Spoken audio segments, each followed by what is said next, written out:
Welcome back to Outplayed here in Vienna. We've got Guilty Gear Strive Top 8. I'm C Salty. I've got the Master of Dons, Mastodon himself with me. How you doing? All good, my man. All good. And I'm extremely excited for this. Yo, who's that? No. Anyway, I hope everyone is at least as excited as me as C Salty because we've got an insane top 8. We have seen some upsets during bracket. Some gap, absolute gap, honestly. I'm not gonna lie. Absolute cinema, absolute gap. It was exciting yesterday. It really was. And if that's just a teaser trailer for what's going to happen today, then yeah, stay tuned because it's going to be insane. 100%. The lineup is nuts. Top 8 has never looked as classic as the EMEA. As classic as the EMEA. It's classic EMEA, but with a twist, you know? Two axles. That's crazy, by the way. Yeah. We have some crazy axle players in bracket today, but not only that, we have all the way from Japan, Bushin. As well, coming over for those Arc World Tour points. You know, this is like one of the last Arc World Tour gold events. I think. Yeah, it's like Frosty Fausting, this one, and then I think there's one more. I think. Who knows? Anything can happen in Arc World Tour, but right here, right now in Vienna, we are going to start off with a banger because I think our players are getting ready in the background. I think so. I don't know. Yeah, it's definitely going to be a banger. Whoever for top 8 is sitting up there is going to be a great game. Don't worry. But how are you feeling about this? Oh, I'm feeling amazing. Like I genuinely, like last year the event was amazing. Even though it was like the stakes were a bit lower, the games were still super entertaining. For sure. Everyone was super hyped. So hopefully we just get bigger and better this year. And especially yesterday, it already reached that level. So today it's gonna reach an even higher level. 100%. Not only is it the 5th anniversary of Outplayed, it's also their first time as a gold event in Guilty Gear Strive. And this means that not only is the quality going to be better and bigger, this also means that we are fighting for those last AWT points, which could be crucial for some of these players. For two of these players, it is absolutely crucial because there's two players who are sitting around like 300 points right now. I think it's Bushin and Dysonologist. Exactly. So they really, really want to win this because winning this essentially guarantees them getting into Arc World Tour finals, which is, I'm sure that's their goal. Yeah. It's like, nah, I'll just do this for fun. Yeah, exactly. I mean, some people do that, Don't want to name any names. It's like coming in here just to snipe the first place. Yeah, exactly. For no reason at all. But yeah, that genuinely is really crucial, and there are a lot of players hovering around that 300 mark. So 295, 298, like 300, yeah.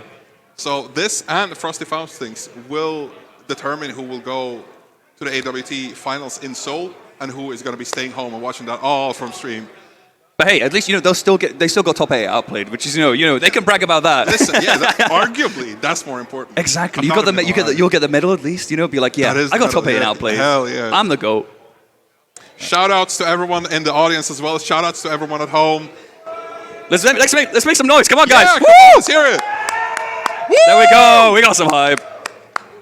Right, I already see it in front of me. Like, this is going to genuinely be an extremely hyped top 8 because for sure EMEA never disappoints. Oh, of course. EMEA is like one of the regions where you look at it and you're like, okay, there's so many solid players, people just doing random stuff, and it works out. Yeah, I mean, we saw that yesterday, right? We got time stop taunts, we had DPs out of command grabs, everything's possible, right? That peaked the mics, bro. Yeah, the production had to fix some stuff after that moment, but you know what? We move on. As we see her on stream, requiring no introduction, we have Rezel, the hometown hero. Previous champion of Outplayed as well. As well, defending his title versus the guest from Japan, Bushin himself. One, if not the best player in the world. Also one of the best Leo players. Exactly. So we have a lot of options right here. And as well, we cannot talk about the best players of a specific character without mentioning Rezel. Of course. When you think of Bedman in EMEA, you think Rezel. Exactly. Especially because... in the world. In the world. Yeah, okay, we can say the world. I'm okay with that. I'm okay with placing Rezel. But yeah, especially recently when a lot of Bedman players kind of stop playing the game or stop competing. When you see Bedman, you can bet that it's Rezel. Absolutely.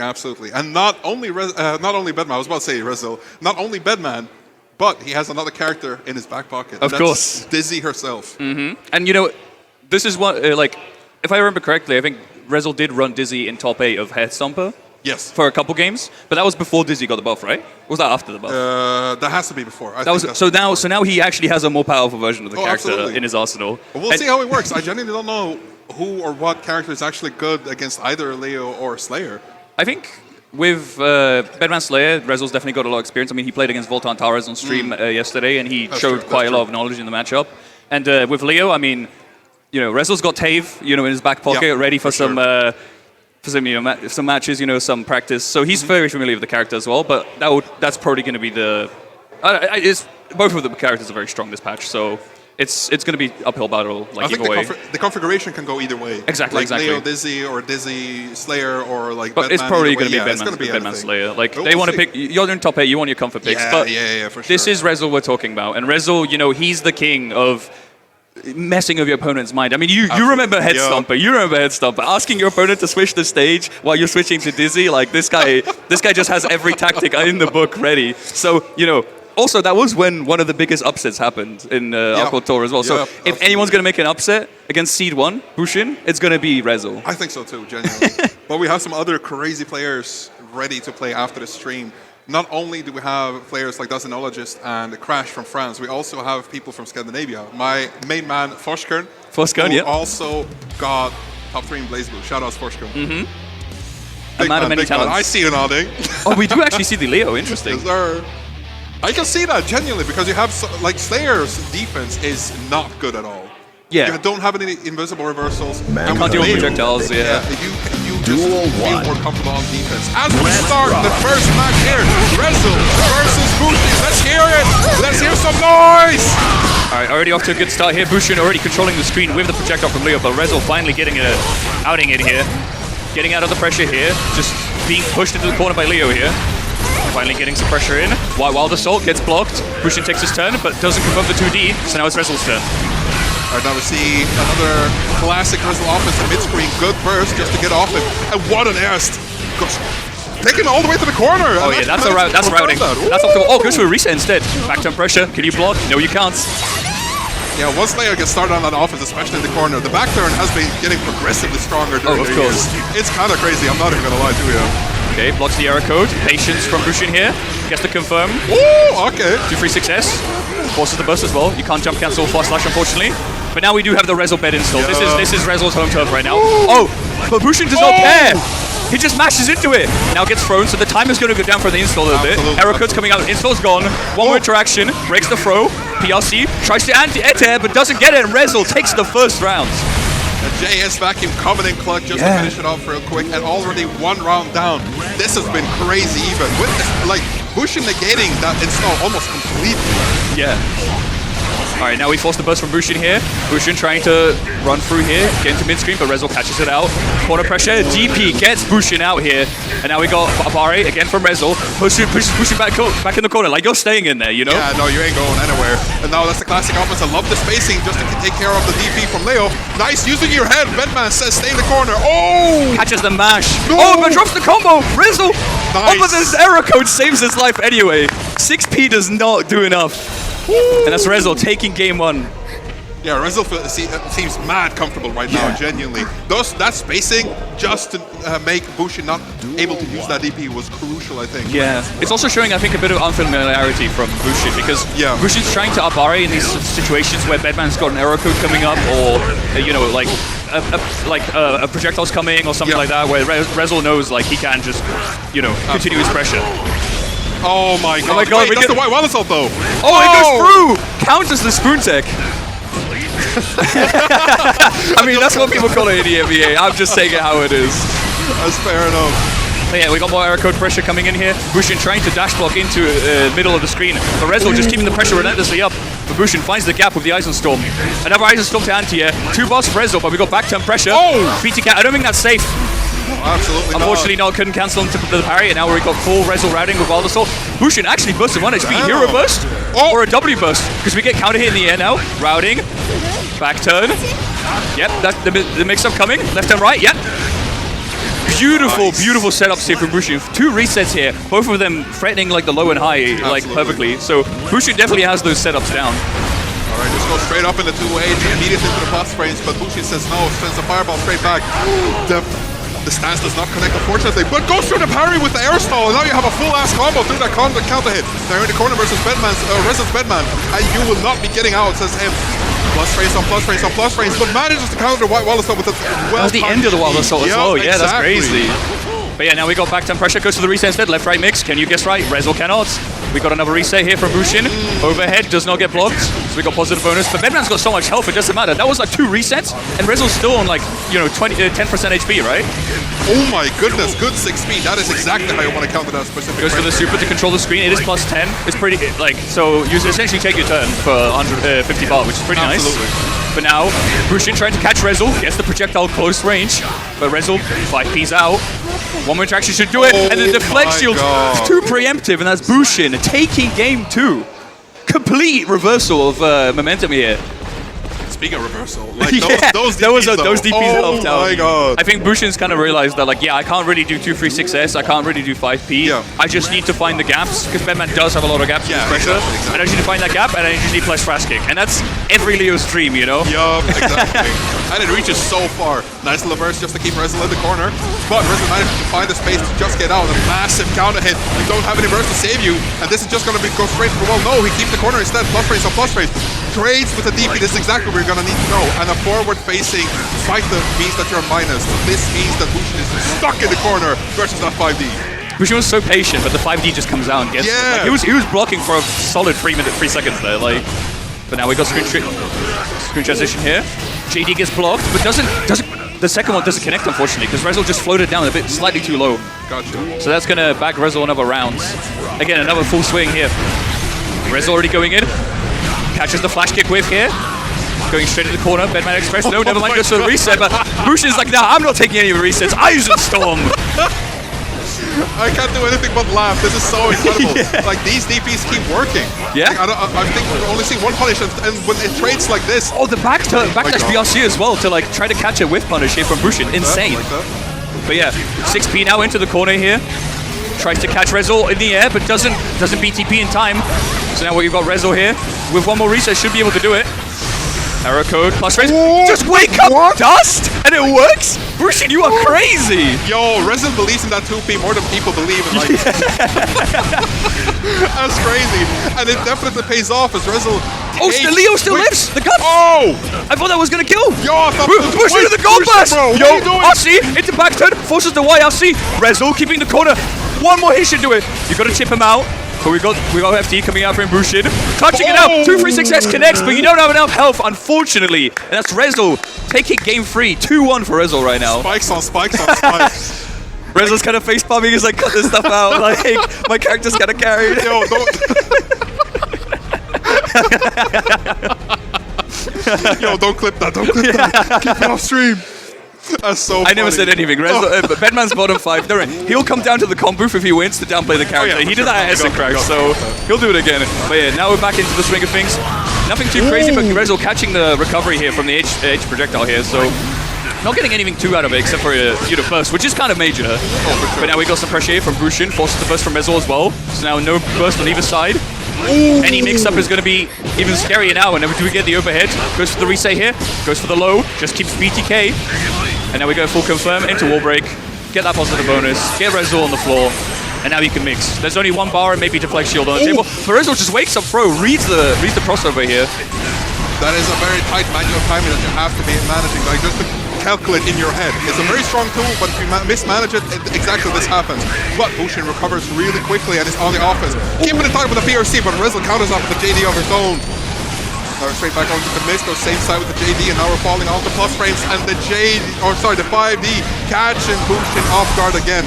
We're probably not going to be seeing a burst, but there's one more chance. Yeah. But the DP whiffs. The flash kick unfortunately does not reach. One more round. For Rezel, yeah, which is crazy. We did say Rezel is the king of upsets, and currently this is looking like an upset right now. It's also crazy, by the way, that last round, like the arrow code God Crush perfectly like let Rezel set up the overhead as well. Like Rezel knows exactly when to like make use of these arrow codes. Like it's actually very impressive to see. All right, we got another mix here. Oh, shit. Wait, I got hit by that. I thought that was the other side. See, I didn't get hit by that as a Leo player, you know. I knew that mix was coming. Oh, that's great. Yo, getting the meaty hit. That's going to be super on the wall break. Yeah, that connects. OTG. And that kills Rezel. So, Bushin still staying alive here in this set. Oh, I like that meaty setup with the Smiter. Yeah. That's so cool. I love that stuff. Is great.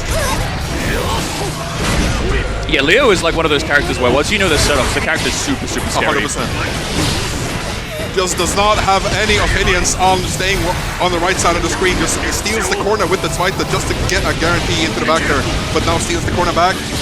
Just a reset? Full combo though. Yeah, I think that was just a reset, just to cash out even more damage. Because the scaling was already going pretty high. Bushin's like, yeah, I'd rather just keep Rezo in the corner and not mid-screen. Because mid-screen is where Bedman wants to be, right? He wants to be in mid-screen, push you in with projectiles, and then get this disgusting air game going at you. Good. And now Bushin's in the corner. Now you have to gamble with DP. Can you find the right timing? No, you can't. Tries to Abare, I think, or something. Goes for the super PLC. So it still stays safe, so it's fine. No. Guard stance again. Bushin's super good at using this guard stance against the area pressure from Rezo. Like, you don't want to take that JS, you don't want to take that JD, you just want to hit the block stun, the block, and then if Rezo dares to press, you do have that counter here as well. Burst is coming up for Bushin. That means he's going to have to use it eventually, but Rezo catches it out, sniffs it out, and gets the burst bait. And that's Rezo taking it 3-1 in the first set of the day, moving on in the winner's side of the bracket. The hometown defender takes it. He's got the Vienna buff. Oh, 100%. That's the Vienna buff. What is my pro player doing? What is my pro player doing? That's the other way around. Wrong side, Rezo. Wrong side. Turn it around. Hey. He had it in back turn. Get it mixed out of game 2. Of course. But don't worry, we'll probably see quite a lot more of Bushin because that Leo 100%. Gameplay was sublime. Like, it really was. We don't have that many Leo players around in the EMEA anymore. Like, we got Neos, we got SK Citizen, we got a couple good Leos, but like, it's always a joy to see someone who's really like perfected like these setups and just goes for these crazy left rights. Like, you got hit, chat. Come on, admit it. You got hit by all of those. I've been gloating to this guy yesterday when he was playing Leo. I was like, yo, I played Leo for a year. I know all the tech, but I listened. That same side, I got hit. There's no I was so shocked, but that means that Bushin isn't losers. Unfortunately. And just a tiny bit of an upset. But that's the Vienna buff for you. Exactly, and it's also just Rezo's signature move. You know, 100%. It's like, oh, I'm not favored to win this. Time to lock in. Time to do some Bedman shenanigans. Here's an error code. Here's a 5D. Here's some random area pressure. Here's vacuum JS. Deal with it. Like, you can't really. Exactly. Not many people in the world can actually deal with it, as we saw in multiple tournaments. Like you were talking about the head stomper results. The head stomper incident. Oh my goodness! How are we feeling in the venue, by the way? How was that set out of 10, guys? I know, everyone's too locked into the next match, unfortunately. They just left speechless. No, me too. Yeah. But I gotta keep talking. True. Next on stream, we have another favorable winner. Seed number 2, Dacinologist versus Scarf. And this is also a very, very classic matchup. Of course, every EMEA online, you see these two on there, they'll fight each other. 100%. Every offline, they'll be in top 8. They'll probably face each other. And this is like a very meta kind of matchup as well. You got Chip into Happy Chaos, arguably two of the strongest characters in this match. So this is the height of power, you know. Just before 2.0, you'll see the extent of how degenerate this patch can get.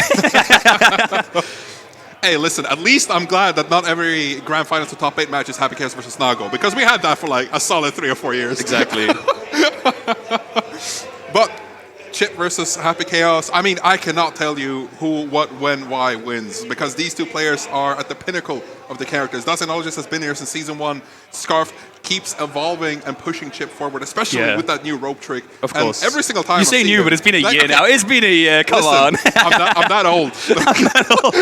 Time just flies by. It's like it feels like it was yesterday, you know? It feels like it was last year. Exactly.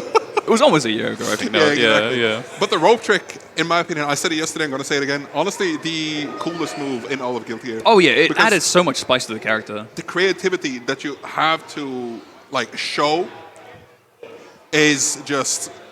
Wait, did you actually put your... Dacinologist had to fight Mezzo C. Salty to get up here. He had to fight the strongest Potemkin at Outplayed, by the way. I'm just saying.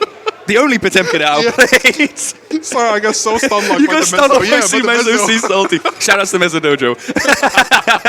But yeah, what was I saying? Oh yeah, the chip rope. I was going to be a contrarian and be like, you know, you say all this about the rope creativity, but that only really happens in scrambles. Most of the time, the chip will put down the rope, and there's like these specific setups that they usually go for, right? Like the side swap setup, or like the burst safe setups, stuff like that. So but Scarf is one of those players where he will go into those scrambly situations 100%. And still goes for those creative like kind of options, right? And not only on setups, the damage that rope trick gives you as a chip player in mid screen, because that allows you to use your wall run normals, and those are the most damaging normals and like less scaling normals, because we all said like we were all coping for like the past how many years before the rope trick. It's like at least Chip doesn't do damage, you know? Yeah, exactly. But I mean, he gets Oki out of DP, so I don't know. That character's pretty good. That character's pretty good. But it's funny that you also mentioned the rope, because like I feel like that's Chips's version of curse, because obviously Happy Chaos, once you get curse, it's like it's your game. Yeah, now you can do your creative mix-ups. I'm yeah, you can't see on the camera, but you know I'm putting quotation marks on that. Yeah, air quotes. Yeah. Oh my goodness! But how are we feeling in chat? I see a lot of fans in chat, and I am very excited to see these two players play yet again. Not in chat, but in venue as well. Yeah, Crash TF shout-outs. Shout-outs. We're going to be seeing him in very this soon. Part of yeah, absolutely. And listen, in my heart of hearts, that's the guy who wins Outplayed 2026. True. The most soulful player here, for sure. The most whimsical. So much joy and whimsy. On a character like Baiken of all characters. That's what I'm saying. That's crazy. I'm defending my Baiken player? That's crazy. For the first time ever. Wow. You're going for a character arc right now. It is what it is. Mastodon the Grinch is now Mastodon. I don't know. It's too late for Christmas. It's already in the middle of January. But yeah. But I was going to go back to something as well. Like you kind of stunlocked me with the sea. No. You kind of stunlocked me with the sea salty stuff. But I was going to say like Scuffed also had to take down that wave in the last game of losers of the bracket, right? Woo! Hey. But yeah. Like that wave, obviously, won Outplayed twice before, and then got second last year. They couldn't make it to top 8 this time, unfortunately. Like it's such a shame that set was off stream, because it was super close. It was down to the wire, final round, final interaction. Absolutely. And it's it just shows how much kind of metal, how much like how locked in you got to be to get to top 8 this time around. And speaking of locked in, Dysonologist, he wants that win for those 100 points. Like 100%. he's on that edge of trying to get into Dark World Dawn, and this is just a nice little security blanket for him. Yeah, absolutely. Oh my goodness! We're having a bit of I think issues on stream, but don't worry about it. No, it's fine. It's fine. Yeah. Listen, it's not a good tournament without some technical issues. Of course, that's what I'm saying. If a PS5 doesn't blow up at least once, is it really an offline tournament? Like, come on. if your Brook adapters don't melt, that's not a tournament. Exactly. Like, did any gaming actually happen here? Like. If a this is Tape's face after he sees Leo lose to Bedman, honestly. He's just watching this, he's like, why did I teach Rezo the counterplay? Why did I teach him how to beat this character? This is exactly what he gets. He hasn't blinked a single time, that's crazy. Yeah, he's staring contest right now. Did you lose chat? Did you lose to Tape? Did you blink against him? I'm locked in against him. He's still going. He's still going. There's not a single blink in this man's eyes. All right. All right. Tape's eyes have magically fixed the setup, it seems. So.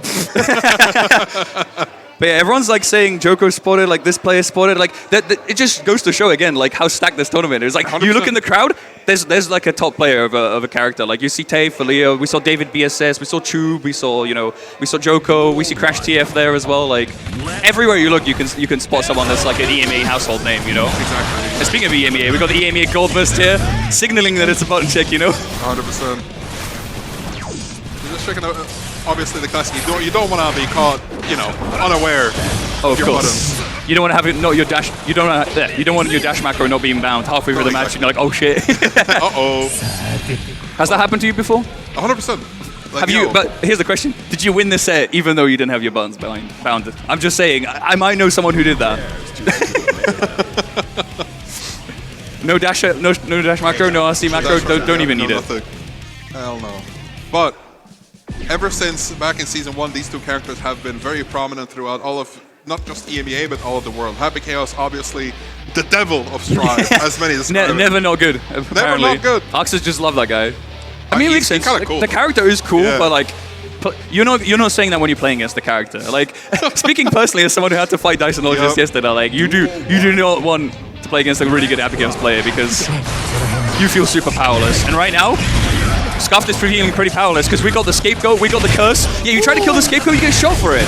You can't do that. You can't be whiffing it against Happy Chaos on full screen. But now we got a DP here from Scuffed, signaling that it's his turn now. And you know, the one thing about Happy Chaos that he doesn't have, like, out of all the tools that he does have, is he doesn't have the best defense, right? He's got like a decent 2P mash, but you know, no DP, no reversal super. You just have to use system mechanics. But what you do have, speaking of system mechanics, is YRC, and ever since the pushback, quote-unquote, nerfs YRC, it helps Happy Chaos quite a lot. A lot, because that pushback just allows you to start your gun pressure as fast as possible. And what a 5D just to finish off the first round, and through the wall, and you're already dead. What an incredible round from Scarf. So many daring callouts just to be able to dash through and run forwards against Dasi Knowledge. That is the name of the game. You have to call out like Happy Chaos options.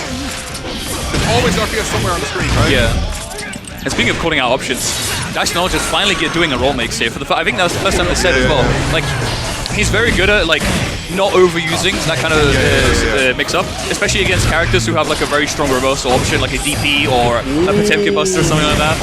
What a block from an instant BRC backdash. The Scuffed actually manages to get out here, gets a nice little trade of Are, and that lets him, you know, take the momentum. Get that road mix up, as you were talking about here. Dyson not just falling for the setup, but YFC's out, and again, that pushback, giving that breathing room to, you know, pull out the gun, pull out the curse, do whatever you want. The Scuffed catches out, calls out, yeah, I know you're going to pull out the gun, I'm going to run in and hit you.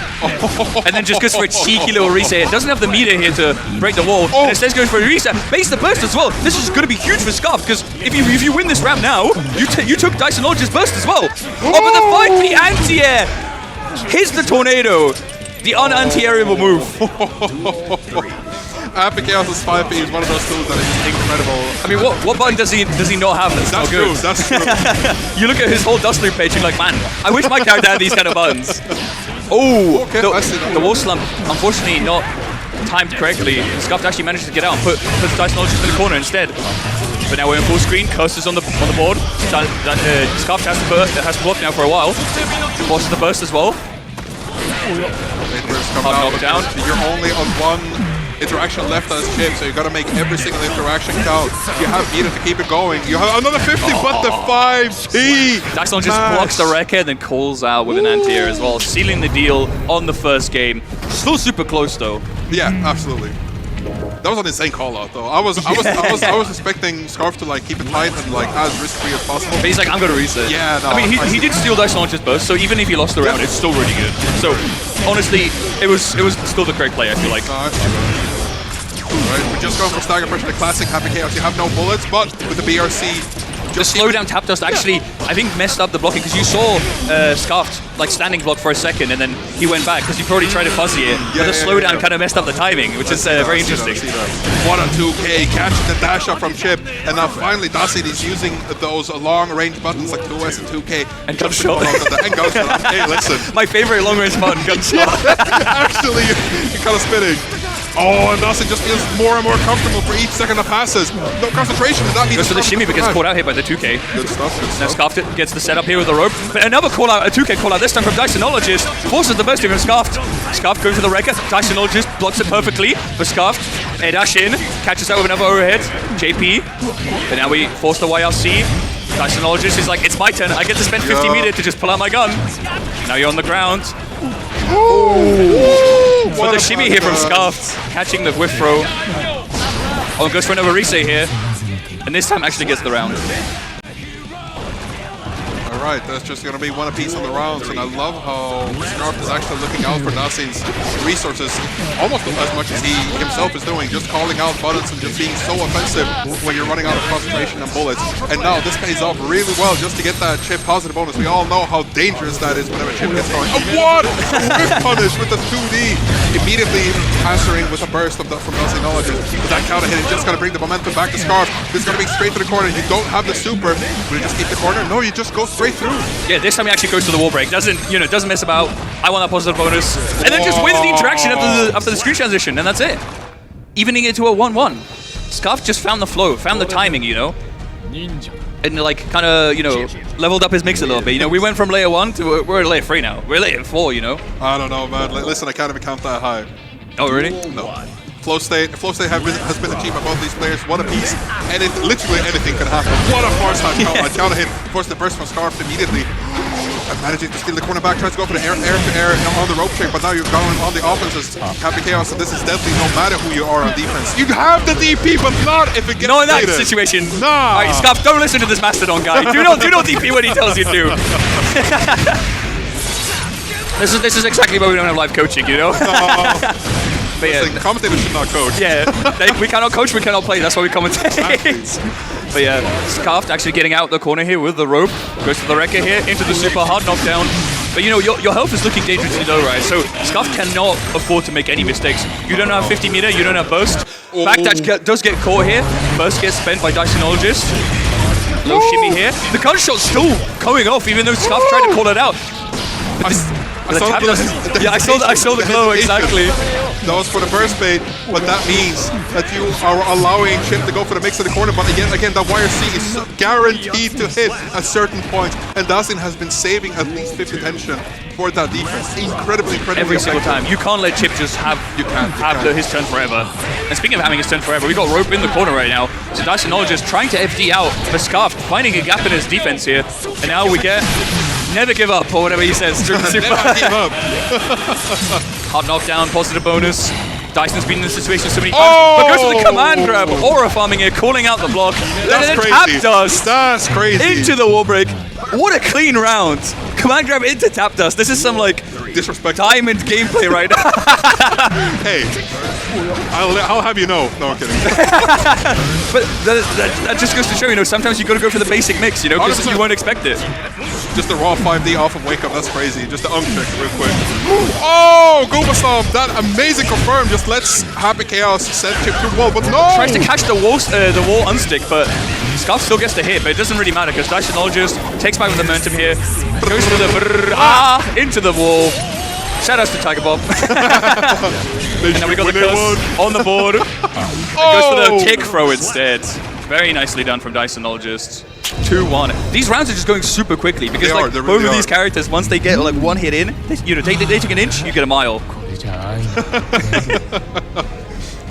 Shout out to everyone in chat. I see you all. I definitely see you all, and this is more than we could have expected from stream. And like these players are absolutely so incredibly high. Of course. The games are going so fast, but we're seeing not scrambles, but it's cool, calm, collected, it's controlled. Exactly. And just skill at the highest level. Purposeful tap dust. That's what I'm talking about. Purposeful tap dust. Yeah, no, I don't want to mention specific names in chat, but I see you guys. Yeah. We know who you are. We know who you are. Oh, wait, we got a bit of cooling here from... Who didn't ready up? Is it Scuffed? Yeah, Scuffed. Scuff's icing a little bit, trying to lock in. You know, it's really important to take that little step, like take that minute to think about what's going right, what's going wrong in the match, because like we're on the line right now. It's not like Scuffed is making any crazy mistakes. No, it's not like Dysonologist is like super ahead either. Like it is literally down to the wire, and like one small change in your mindset and like your mental could be the difference. 100%. Of the set, especially when you're 2 games down and you're only, you know, you're in a 2-1 situation. This could be potentially the last game if you don't lock in. Oh my god, 2K2D captain tip on the defense, but now you're straight back into the corner. This is just going to go through the wall. No, actually goes for the stop instead. Just gets that free focus, has a few extra bullets to spare. That's going to go straight through the wall. No super to finish it off. Chip still has 4 guts. Yep. So these last few hits might not give you what you're expecting when you try to kill him. Oh! IBs the cross up and just says, nah, you're out. Insane reaction. And now that's set point for Dysonologist. Absolutely it is. Now, starts out with a counter hit right off the bat, calls out a round start option from Scuff. That's not where you want to be. You don't want your opponent reading a round start on the last round of the set, potentially. That's so much damage off of just one interaction. Exactly, and now he has positive bonus as well, so there's going to be even more damage, 10% extra, you know, because he needs it. Curse goes down, and he still stays safe. Tries to go for 2K2D, doesn't get it. Scuff gets a 2K2D of his own, forces the burst now. No more rope for you. It's actually not just another counter hit here. Forces the burst. You have to, you're going to die there if you don't. Finally gets an overhead with the Wrecker here. Goes for a JP combo into a reset. Dysonologist, can you block? Oh, no, you can't. Triple overheads. Goes for reset again. Tries to find a spacing trap here. And then catches Dysonologist dashing forward. But another reset. With a little shimmy here. Waiting for any button. We're playing footsies here. For the personal computer. And that's Scuffed. Staying alive. with the 2K here. Oh, we saw the little shake on the head from Scarf. Yeah. Oh, I can understand that after. Yeah, it's like I could have killed him 2 times, but hey, the reset works as long as you win. Exactly. You know, that's all that matters. Oh my god, just bang bangs. And speaking of resets here, Dysonologist here going for the Oki on the left right here. Another Oki goes for the roll on the wake up here. And that's going to be Warsplat into the super. Positive bonus, hard knockdown. Scuff does not have burst, does not have Y. Oh no, now has burst. But it doesn't have YLC, so Dysonologist playing it super safe though, just sets the curse, sets the scapegoat. But Scarf still manages to find his way through all these obstacles, and now puts Dysonologist where he wants him, in the corner. Goes for the mix. Dysonologist needs to block for his life right now. Still has burst. The Wrecker getting blocked out here. Scarf not going for any overheads, just keeping it super safe. Dysonologist forces the core burst, actually gets it into the throw. RC continues the combo, forces the burst. No burst on either side. We got positive bonus on Scarf though. Curse on the ground, and that curse shot is going to take him down. Dysonologist takes him down by a thread. Beautiful play from both players, though. I was on the edge of my seat. I'm not sure about you, Mastodon. That last interaction, I don't know how calculated that was. I'm just going to say it was 100% calculated. But the resources and especially focus on Happy Chaos' side, that was one last shot for it all. The final bullet. The final bullet. And it manages to hit. And the haymaker from downtown, the 6S, just to finish it off. That means that Dysonologist is moving up in bracket. And that is one step closer to those 100 points. To those delicious 100 quarter points. My goodness, what a match this was. And like this is what we're saying when it's a classic EMEA matchup. Like these two players have been fighting each other and playing against each other for a while. Like of course. Like, yeah, like you could tell. They went up the layers instantly. Like after that first game, it was like they were in each other's heads every single time. Like, especially in that last game, you saw like when Scarf put Dysonologist in the corner. Yeah, the little footsies. The little footsies, yeah. He was waiting for a 6S. He was waiting for like him to try to throw curse. He's like, I know what you're gonna do. But Dysonologist just kept the patience, and it worked out splendidly for him. Not just the working out, but Dasein putting all of his money in that YRC and finding the guaranteed spot when to actually use it. Always bet on yellow. That's what I'm saying. Always bet on yellow. That's it. Listen, red, black, green. Nah, that's the yellow, baby. All right. So next matchup, we saw these two players getting ready, but we're moving on into the losers bracket of this tournament, and we are going to be seeing Crash versus Cypher. You know, Crash has been in the crowd, you know. It's been alluded to, you know, Oda level foreshadowing once again. But yeah, this time we're going to see probably one of the most entertaining Baiken players in EMEA. 100%. Show off his setup, 100%. show off his Yozansons, show off his parries, show off those disgusting aerial buttons that control the screen and force you to, you know, respect every single thing that Baiken does in neutral. Forcing. I mean, hey, you got to respect it somehow, some way. Axel is one of those characters who could just send out hitboxes and mid-screen. Exactly. Like you kind of outrange every single character. Like your neutral is really good. So I am kind of wondering what we saw yesterday when Crash was facing off against Alexiant's Ram. Oh, please tell me about that. Actually, I didn't catch that. Oh yeah, you didn't catch that, but it was incredible. Like Crash was just very, very fast and was controlling the neutral really well. Even though Ram has generally longer buttons and longer reach, and you can control that, but I just want to mention that because Axel does more or less the same thing. But his buttons are even longer. And they were slightly more. Exactly. They were even slightly longer in season 3, if you know what I mean. Shout out to the gas leak. Slightly extra normal. But yeah, this is a. I'm just looking. I just realized like this is going to be a crazy matchup because this is like a whimsy maxing and a joy maxing kind of player. Like we saw, you know, Cypher try to aura farm yesterday against Rezo. Yeah, the taunt. Like these two players, you can tell they're having fun. Oh, 100%. And like no matter win or lose, he just said it. Like it's all about having fun. I say that as AWT points are on the line. But we're all having fun here, right? Having fun is, I think, an instrumental part of the game because especially with some pro players, you look at them and you're like, you need to have fun with the game to have the motivation to get 100%. Good for this kind of level of play. Also, shout outs to Heading for Tomorrow, Decknut running his weekly Thursday tournament. Crash getting 9th on that. Very impressive. I mean, you hear a weekly tournament, but it's one of the EMEA tournaments that all the big players show up. Like you're fighting your way against like Andros, Tiger Pop, against Scarfed, Dysonologist. Like like EU West is just exactly this major, but online. Exactly. With a few twists here, though. With a few twists, obviously, yes. Because Boss Cypher, you don't really see him too often. No. Again, we were super unfamiliar with his game, but now we're very familiar with his game. Yeah, absolutely. Listen, I do need to say, like, you shouted out Deck real quick. I need to do like one thing a little bit further. I need Rezo to pick Dizzy for at least one round, just to get Dizzy on the Oh, top we eight need bracket. Dizzy on the screen, yeah. I mean, he can do it in bug check. He'll do it in bug check at least. Yeah. But we need a shout out to Dizzy on the top 8 screen. Oh, that was the Aquator Silver heading for tomorrow, right? Yeah. Because it was the same name as the weekly, so I was like, oh right, no, that weekly's so prestigious that they're putting it on the list, you know. No, that was a silver. They were fighting for 45 points, bro. Okay, Declan is saying he doesn't want to see Dizzy. His love for Dizzy is eclipsed by his want for Rezel to win. I see that. All right, looks like the button check is done. We got music selection. What we got? Oh, they're hugging it out. Look at that. Come on, Symphony. Oh, I don't know. Not Smell of the Game. Get Over Nightmares, maybe. Oh, okay, Smell of the Game. We're going for the classics. I see. I mean, it's a good song. We got the new map as well. I say new map, but it's like it's been a while as well. It just goes to show we want like 2.0. Come on, make it happen. We need it soon. We need it like right now. Soon TM. Soon TM, exactly. Getting into the match, these both players feel and look very much ready to face each other. Axel versus Mike and Crash versus Cypher.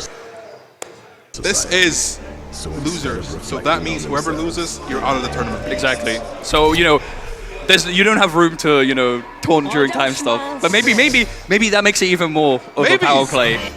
Listen, anything to win, right? Yes. Anything's allowed in War, Love, and Guilty Gear Strive. Exactly, and mental warfare is very encouraged in Guilty Gear Strive. Exactly. Delaying the intro rock as well. I love Just those. completely locked in. All right, let's see what kind of Randstad we got. Randstad Rainwater, Renson maybe? Or just jump in the air. You want to see what your opponent's doing. You want to kind of get a read on them. And I think Crash had the same idea because he didn't really press anything too crazy. But now we already have burst spent from Crash, trying not to let Axel control too much of the neutral.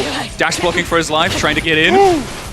Had an opening there, but Axel's normals are just so fast. Like you can't really find an opening most of the time. But speaking of finding openings, Crash finally getting an opening here. Going for a mix-up here. Oh, not really mix-up, but just continuing his pressure here with a small little reset with the tummy. Alright, now going straight back into the neutral. Didn't get the hard knockout, so that means you have to fight your way back in yet again. Not getting the time stop super to connect. So now Biken is just going for her own gun super. Plus frames on plus frames, but Axel just calls it up with 2K. Doesn't manage to finish the combo. Yeah. So Crash still has some time left to bring it back. Tries to get some plus frames with the gun, but it's not enough and just gets caught on the landing, unfortunately. Yeah, the Winter Mantis hitting there was like very unfortunate, but Boss Cypher still got it. Still got the round in the end. But finally we see Crash using those superior Viking aerials, controlling neutral and just catching Boss Cypher, pressing those buttons.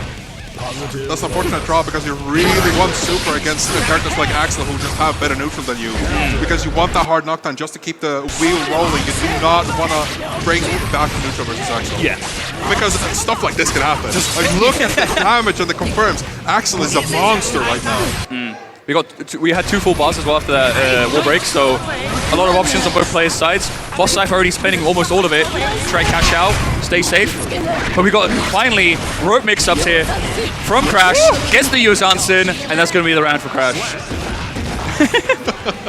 Interesting damage on Axel, yeah. I mean, Biken is like not even a very squishy character. Like she's pretty in the middle of her health, right? Yeah. And she's got that Japanese guts as well. Yep, absolutely.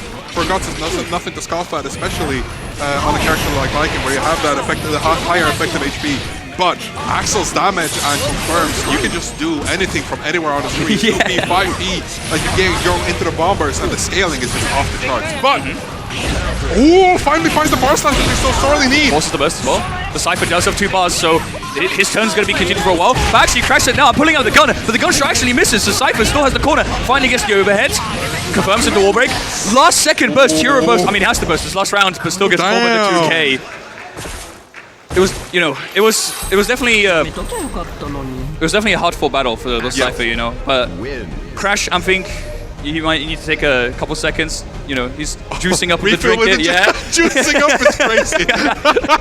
I can't say hydrating because it's mostly sugar, But yeah, just taking a small little break here because we did see on the player counts as well, a bit of loss of composure as well, like saying, "Oh, I shouldn't have, jumped here and gotten caught." Because I think both times as well, like Cypher's been really good at catching these landings from Crash.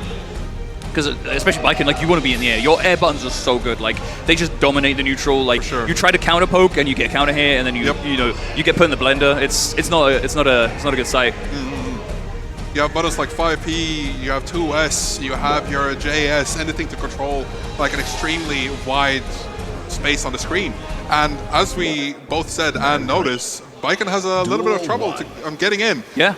Not only that, because like before Axel, you could afford to take hits from Axel, but not really anymore. Yeah, right? Exactly. And especially like Axel's kind of like this pokey character where like you don't have like a million hits in your combos. Like you get like this one big poke, and even if you go for like a reset or like you try to like set up Winter Mantis or something, like it's still a good chunk of damage. Like look, Cypher's just got straight hits, and like Crash is already down to half his health.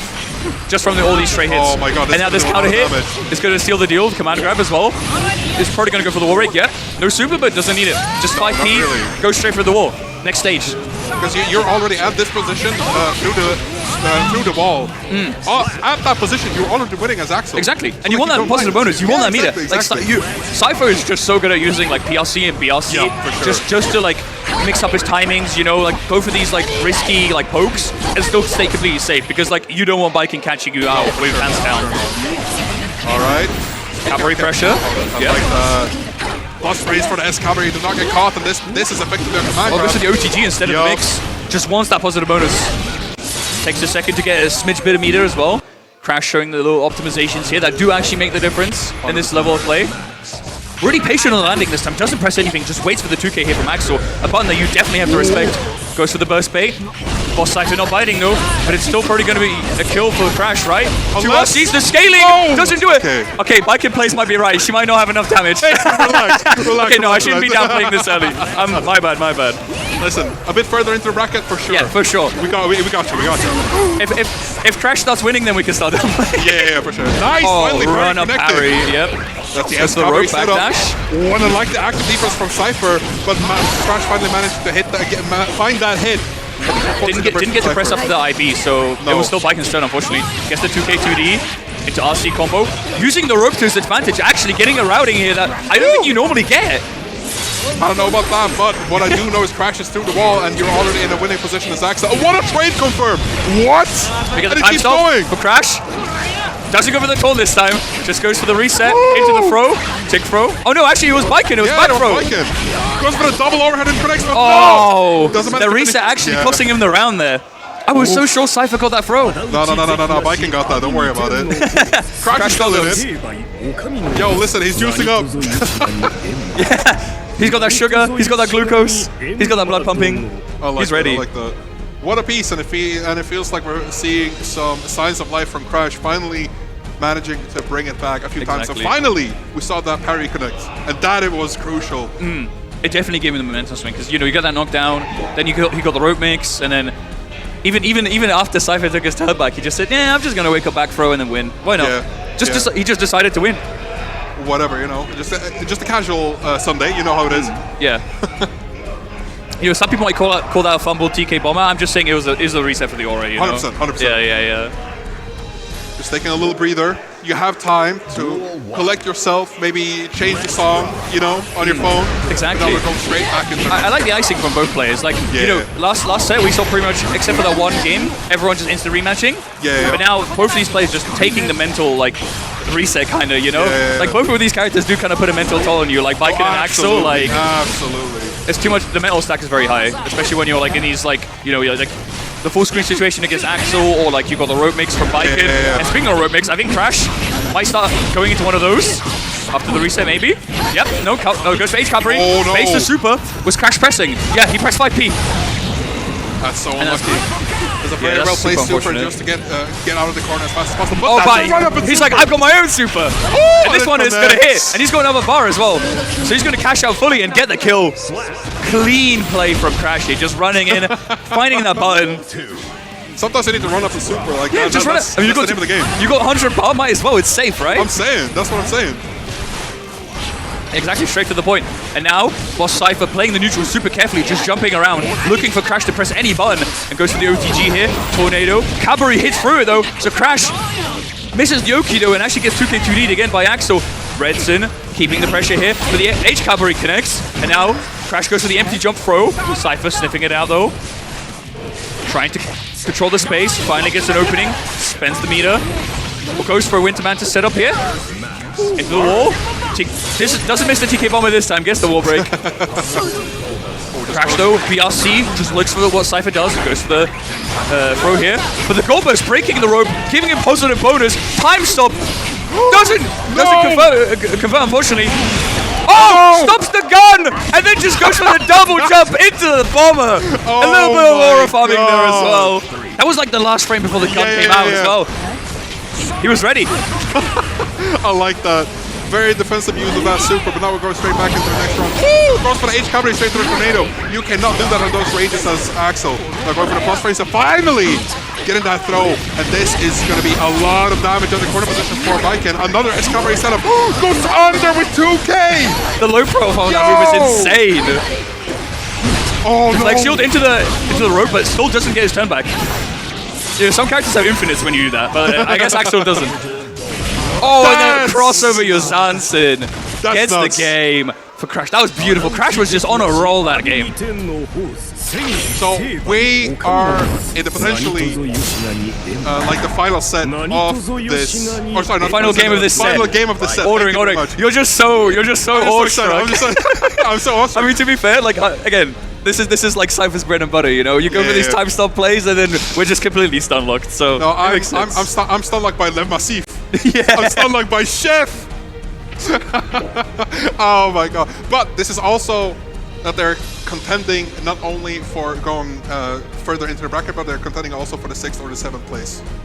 Oh my! Get this guy off the premises right now! I can't let you get away with that. I heard what you said yesterday. No, I would never say anything like Mastodon, settle down. We got another set to play. We got games to commentate. We got it.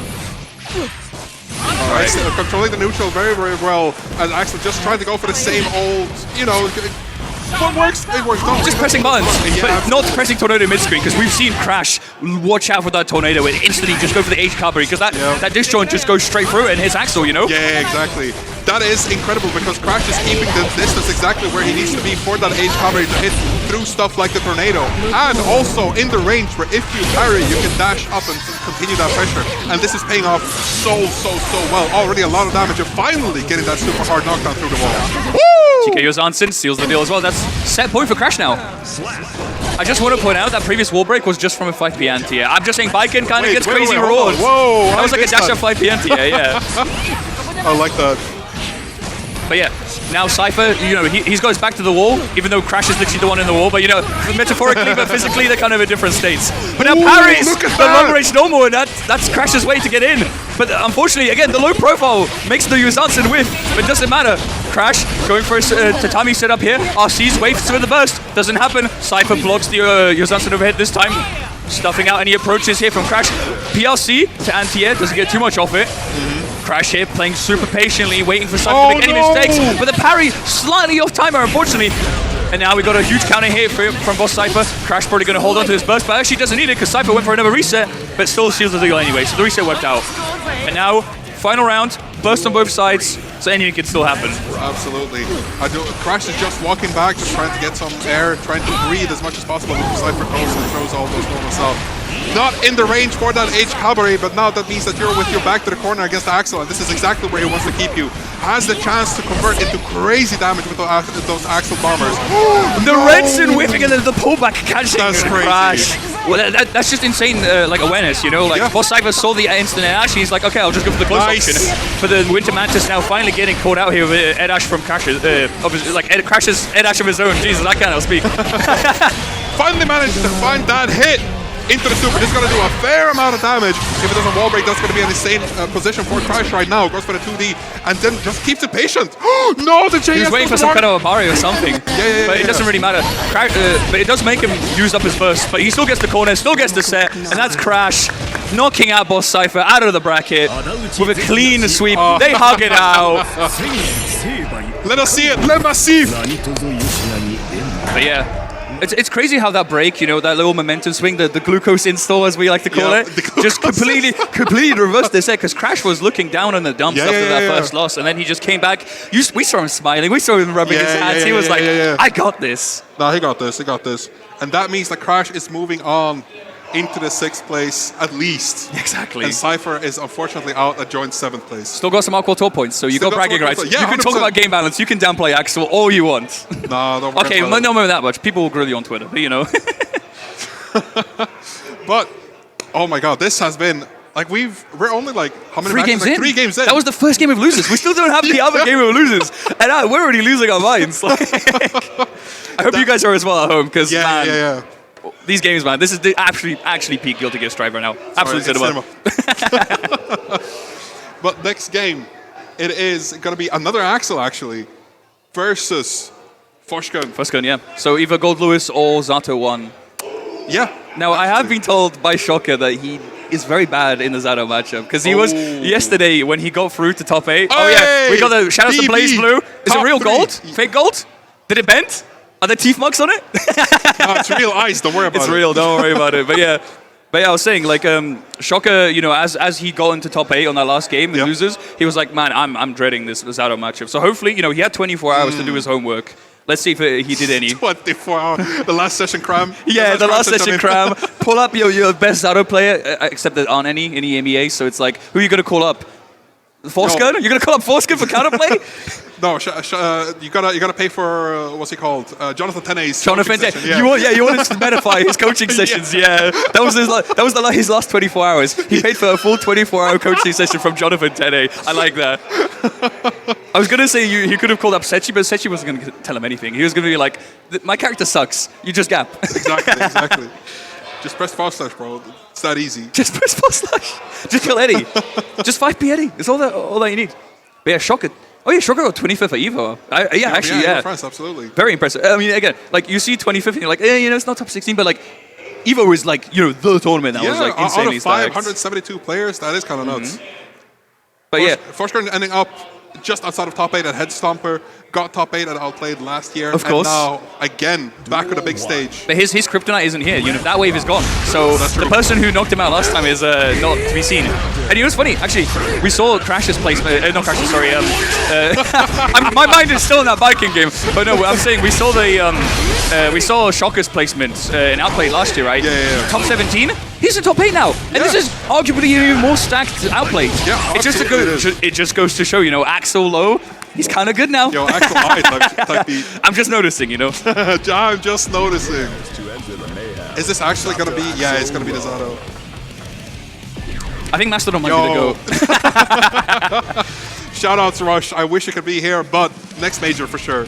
Shout out. Also, shout outs to Donna. Unfortunately, couldn't make it. Yeah, right. I I was so hyped to meet him again. Yeah, man. he was a returning top 4 player. Yep. And he would have been the strongest Potemkin showing up. But unfortunately, you know, he caught the Outplay a day before Outplayed itself. So very unfortunate. But it looks like the button checks are done, and it looks like we are getting Axel into Zato. We did see a bit of Leo there in the button check, just for a little bit of mischief there, a little bit of tomfoolery with the Leonard. Absolutely. So instead of reflecting on them, Letting the intros rock. I love this. Axel's intro is so cool. Like It is the really butterfly cool. time stop. Like him and Happy Chaos, I think, have the coolest intros. 100%. And Unica, I guess, as well. The I little motorcycle. love Axel on P2's side where he just appears. Yeah. Like, I love that one. I love that one even more. Exactly.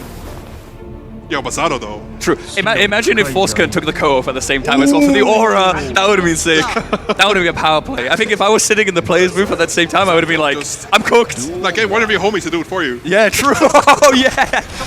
Yeah, we need like Afro Fred to come back from behind him and pull up for the co-off him. Oh, but I mean, it goes for that corner position. Actually blocks the goal burst as well, so no, like Shocker doesn't get his burst, doesn't get his positive bonus, and now you're in the corner against Zato. What is going But on? you just mash your best button anyway, and you just kill Eddie and you know, put Zato out of the corner. But now, Forskud got the position here of having Eddie in the corner. Can you block this mix? And the answer is no. Absolutely not. I'm sorry, little bro. Woo, and that kills. Amogus, send him through the screen. Yo, looking mad sus, Axel. Axel was the imposter, it seems. Okay, that was worse than your 6-7 joke. No. But yeah, looks like we're back here to neutral. Air stall here coming out from Forskud, actually catching Shocker here, trying to anti-air it. And now you're sandwiched in between Eddie and Zato. Getting pushed to the corner by the drills, FTing for his life, but the third overhead gets you. You know, Shocker's like, I've put my whole life ahead of you. No, you don't, the overhead is coming. Absolutely it is. And then we got the hard knockdown. Eddie on the floor again, and Shocker tries to barre out, but it's not enough, and that's Forsken with a dominating performance here for game 1. Wait, that's true. Wait, that's game 1 Yeah, already? that's already game 1. He just pushed Shocker in the corner and just won both rounds. Shocker barely got to play Guilty Gear Strive. He's like, I can't wait to wake up and play Guilty Gear Strive. And actually, no, I played against Sado once, so I ain't playing anything. Hold up. Oh my god. But yeah, but like this just shows that you need like familiarity with the matchup, because like you need to know where the gaps are. You need to know when to respect Zato. For sure. Because as much as people want to downplay the character, you need to respect his pressure. Oh, 100%. Like, especially this patch, it rings true that if you do not have a reversal of any kind, especially a DP, like you kind of just have to sit there and block. Like yeah, you've got the 2K from Axel, but like it's not a DP. Even then, man. But Shocker turning it around with a perfect though, as we were yapping about. Big 7 white letters on the screen. Perfect. We're going straight back into the next round. Bushman taking a bit more defensive stance here in neutral as Shocker does everything in his power just to keep Eddie and Zato away.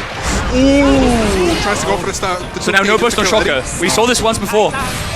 No resources on the ground, so once... slowly but surely, you're going to the corner. But yeah, he's pushing him slowly. Yeah. But now we're back into the other corner. Shocker finally managed to take some space and putting Forskan into the corner. And now we are on a hard knockdown.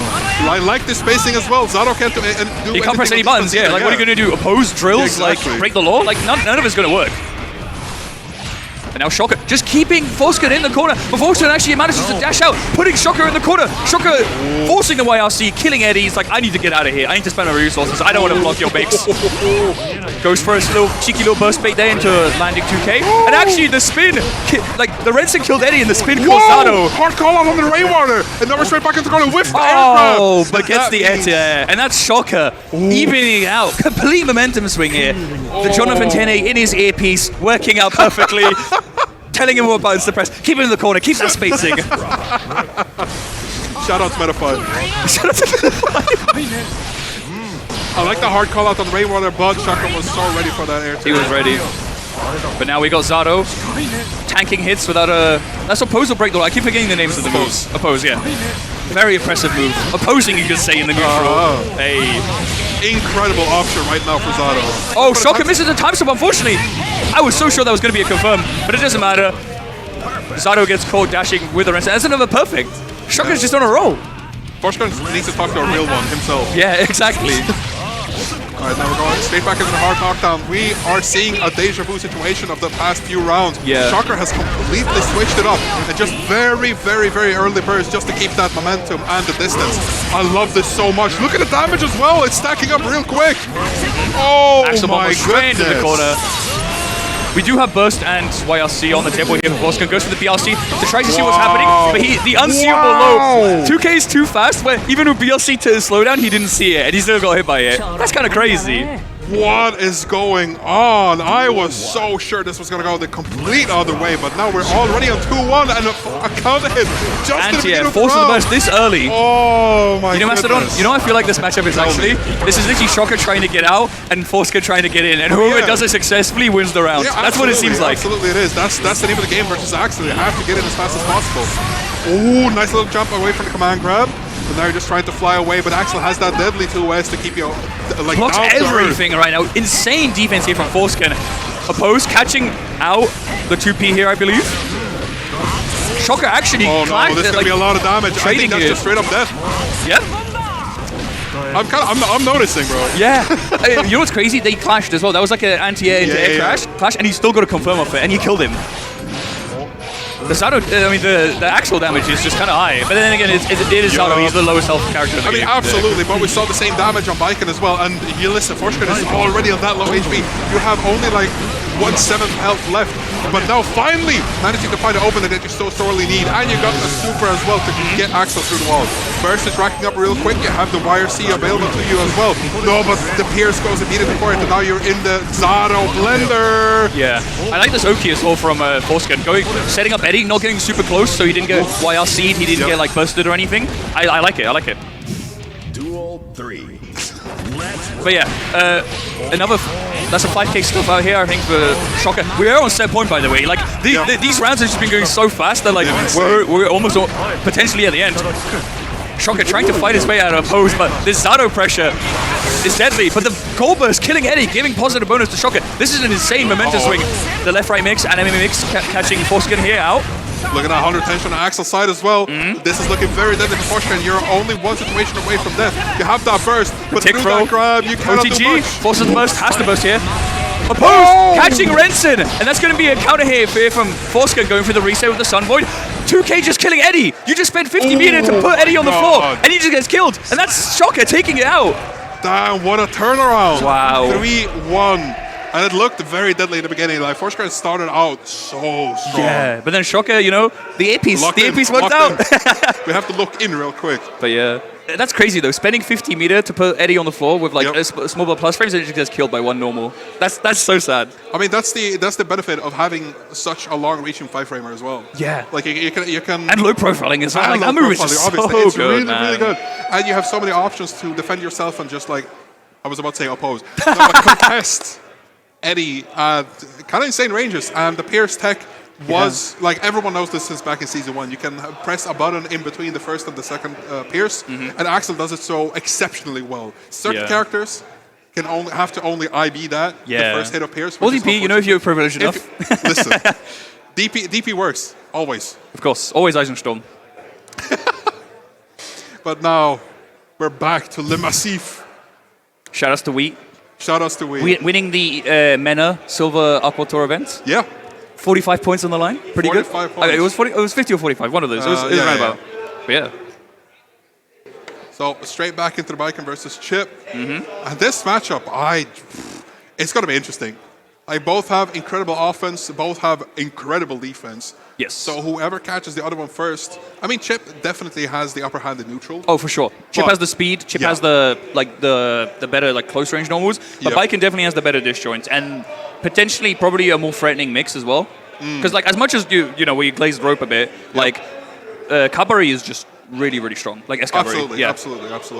So when you got Chip on the ropes, you are just going straight for that offense, like the high-lows. You got the grab as well. I mean, this could go either way. I can sit here and talk about analyzing Chip and Viking, but it, as always, comes down to these players. And who else does it better than Crash and Scarf in EMEA? Of course. It's always a joy to see both these players. And right now we're getting a bunch check started promptly. So hopefully we'll get a nice, crazy game going in. I definitely think so. 100%. Wait, this is bunch check still, yep. Yeah. Cool. We're still down in losers. We're slowly chipping away at the top. Chipping away, eh? We're slowly chipping away at the top 8, and it's been incredibly hyped so far. And I hope the audience, both in the event, at the venue, and at home, I hope you're all having a great time. And listen, one time for the one time, I do want to hear the audience in the event make some noise! Come on, guys! Woo!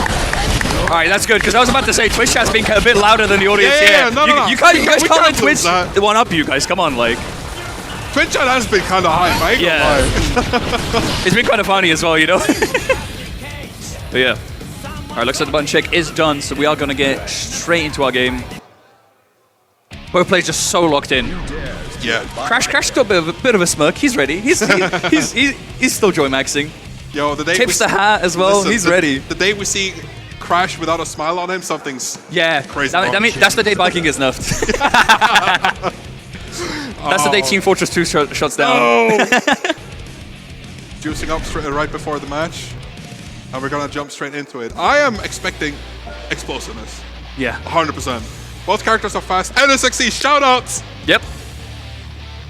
How big is that bottle, though? Crash has been drinking that for a long time. There's still juice left in there, Like, maybe you got a second one between sets. Like, he's just got a full bag of them, Maybe that's the secret. Maybe that's how you win. You just have this specific brand of juice that I can't name.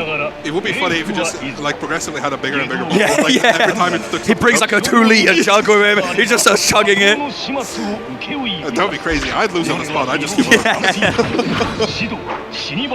Speaking of cool, we said cool intros, but no one mentioned Viking actually last time. Honestly, listen. Coolest intro in the game. I think so. Like the announcer doing the little poems. It's just aura and hype moments all around. All right. Round start TKO Zansen. Come on, Crash. You know you want to do it. No, round start parry. Oh, just round start. Yeah, just keeping it safe. Fair enough. I mean, the stakes are pretty high, you know. Like, as much as you want to, you know, be a crowd pleaser, like you want to play to win. And speaking of playing to win, Scuffed right now catches Crash mashing twice on these frame traps here. Oh, parrying the low on the Rekka, finding a little spacing. Tries to go for the Escabari, but crashes. But Scuffed is like, nah, get in the corner, get a wall break, never give up. Never give up.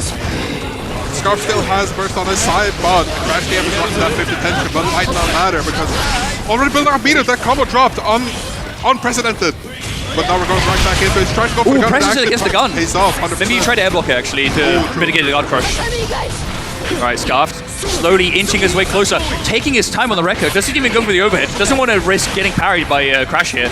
Yeah. And instead just goes for a really delayed throw here, trying to catch any like mashes and then just catches the parry attempt from Crash. Nicely done from Scuffed here. 6H, a very delayed button, so if you're just trying to mash and call out a fast button, ain't gonna work.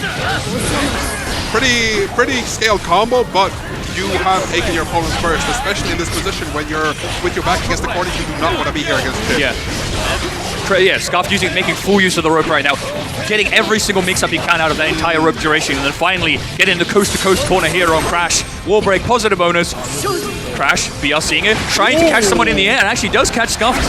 Trying to jump here. Escabari counter here, forces the burst.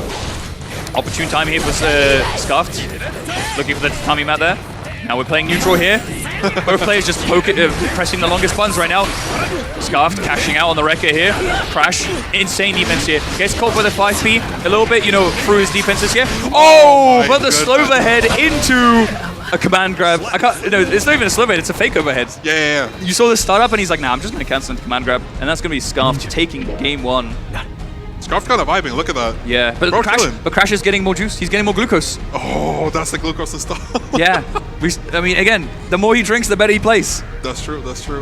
He's nodding. We leaked the secrets. We're sorry, Crash. We're sorry. Now everyone's going to be coming into the like stage with a drink, you know, like they know the tech now. Alright, starting off not round 2, match 2. And Scarf is also very explosive, but defending with a parry. Is this going to be the S-Cabaret setup? No, just go for the 5K, 6K. Tatami guys just to try to fish for that frame trap, but now Scarf another command catches the parry attempt, I'm pretty sure as well. It goes for another one, but Crash is like, nah, fool me once, shame on me. Fool me twice, shame on you. Other way around, but you know what I mean. Oh, goes for a charge dust setup here. Unfortunately, it whiffs, but it doesn't really matter because Crash gets that 2S. Now TKO Zansen into the corner, tries to bait the DP, but Scuffed is just so patient with all of his options. Like anytime, he puts so much delay to just try to make his metronome like, you know, unreadable. You know what I mean? Yeah. The 5A just Le Massif. Ooh, but who else to counter Le Massif than Le Massif himself? What's bigger than Massif? Giga Massif. Yeah, the Massifist. Massifist. Alright, that's your new tag. You need to change it now. You need to be, instead of Mastodon, you're Massivist. Oh my god. Goes for the Alpha Blade, but the 4th framer absolutely punishes it. Doesn't manage to get another combo. But the AUTplayed will set up the combo through the RC. Straight out of the corner. Not going to have a wall boss, unfortunately. And then Johnson fails, unfortunately. Oh, goes for the burst bait, but Scuffed again, patience. Waits for the goal burst and finally catches it out. Good things come to people that wait. And now he has 2 bars to spend. Those who wait. Those who wait. Crash back towards the corner. Catches the back dash. Unfortunate. AUTplayed. You were talking about it right before the match. That was a crazy call out. I mean, AUTplayed is a good button. It's the best decision Lycan has, and you just have to respect it. But yeah, good things come to those who wait, and those who wait is definitely Scuffed. Those who wait. Oh my god. One apiece, and this can literally go either way. One piece, you could say? I mean, you're the one setting up the setups, you know, I gotta cash out on the punchlines. But yeah, speaking of cashing out, right now, Scuffed taking that like slow low neutral tier, giving him a chance to put down the rope. Finally gets crashed into the corner, finds a small chink in his armor, and finally gets that one hit in, straight into a Street Fighter confirm, straight into the super, into a wall break, gets the positive bonus, puts down the clone, more pressure here from Scuffed, gets the low. But Crash just really patiently, not pressing any buttons, just trying to jump out of the corner. Scuffed though, no baiting, not falling for the bait. Instead goes for the RC, tick throw. 6H. Oh. Crash trying to jump out. Again, goes for another gold burst. No. And the damage from that should be enough to kill, but actually drops the combo. And Crash is like, okay, I guess it's my turn now.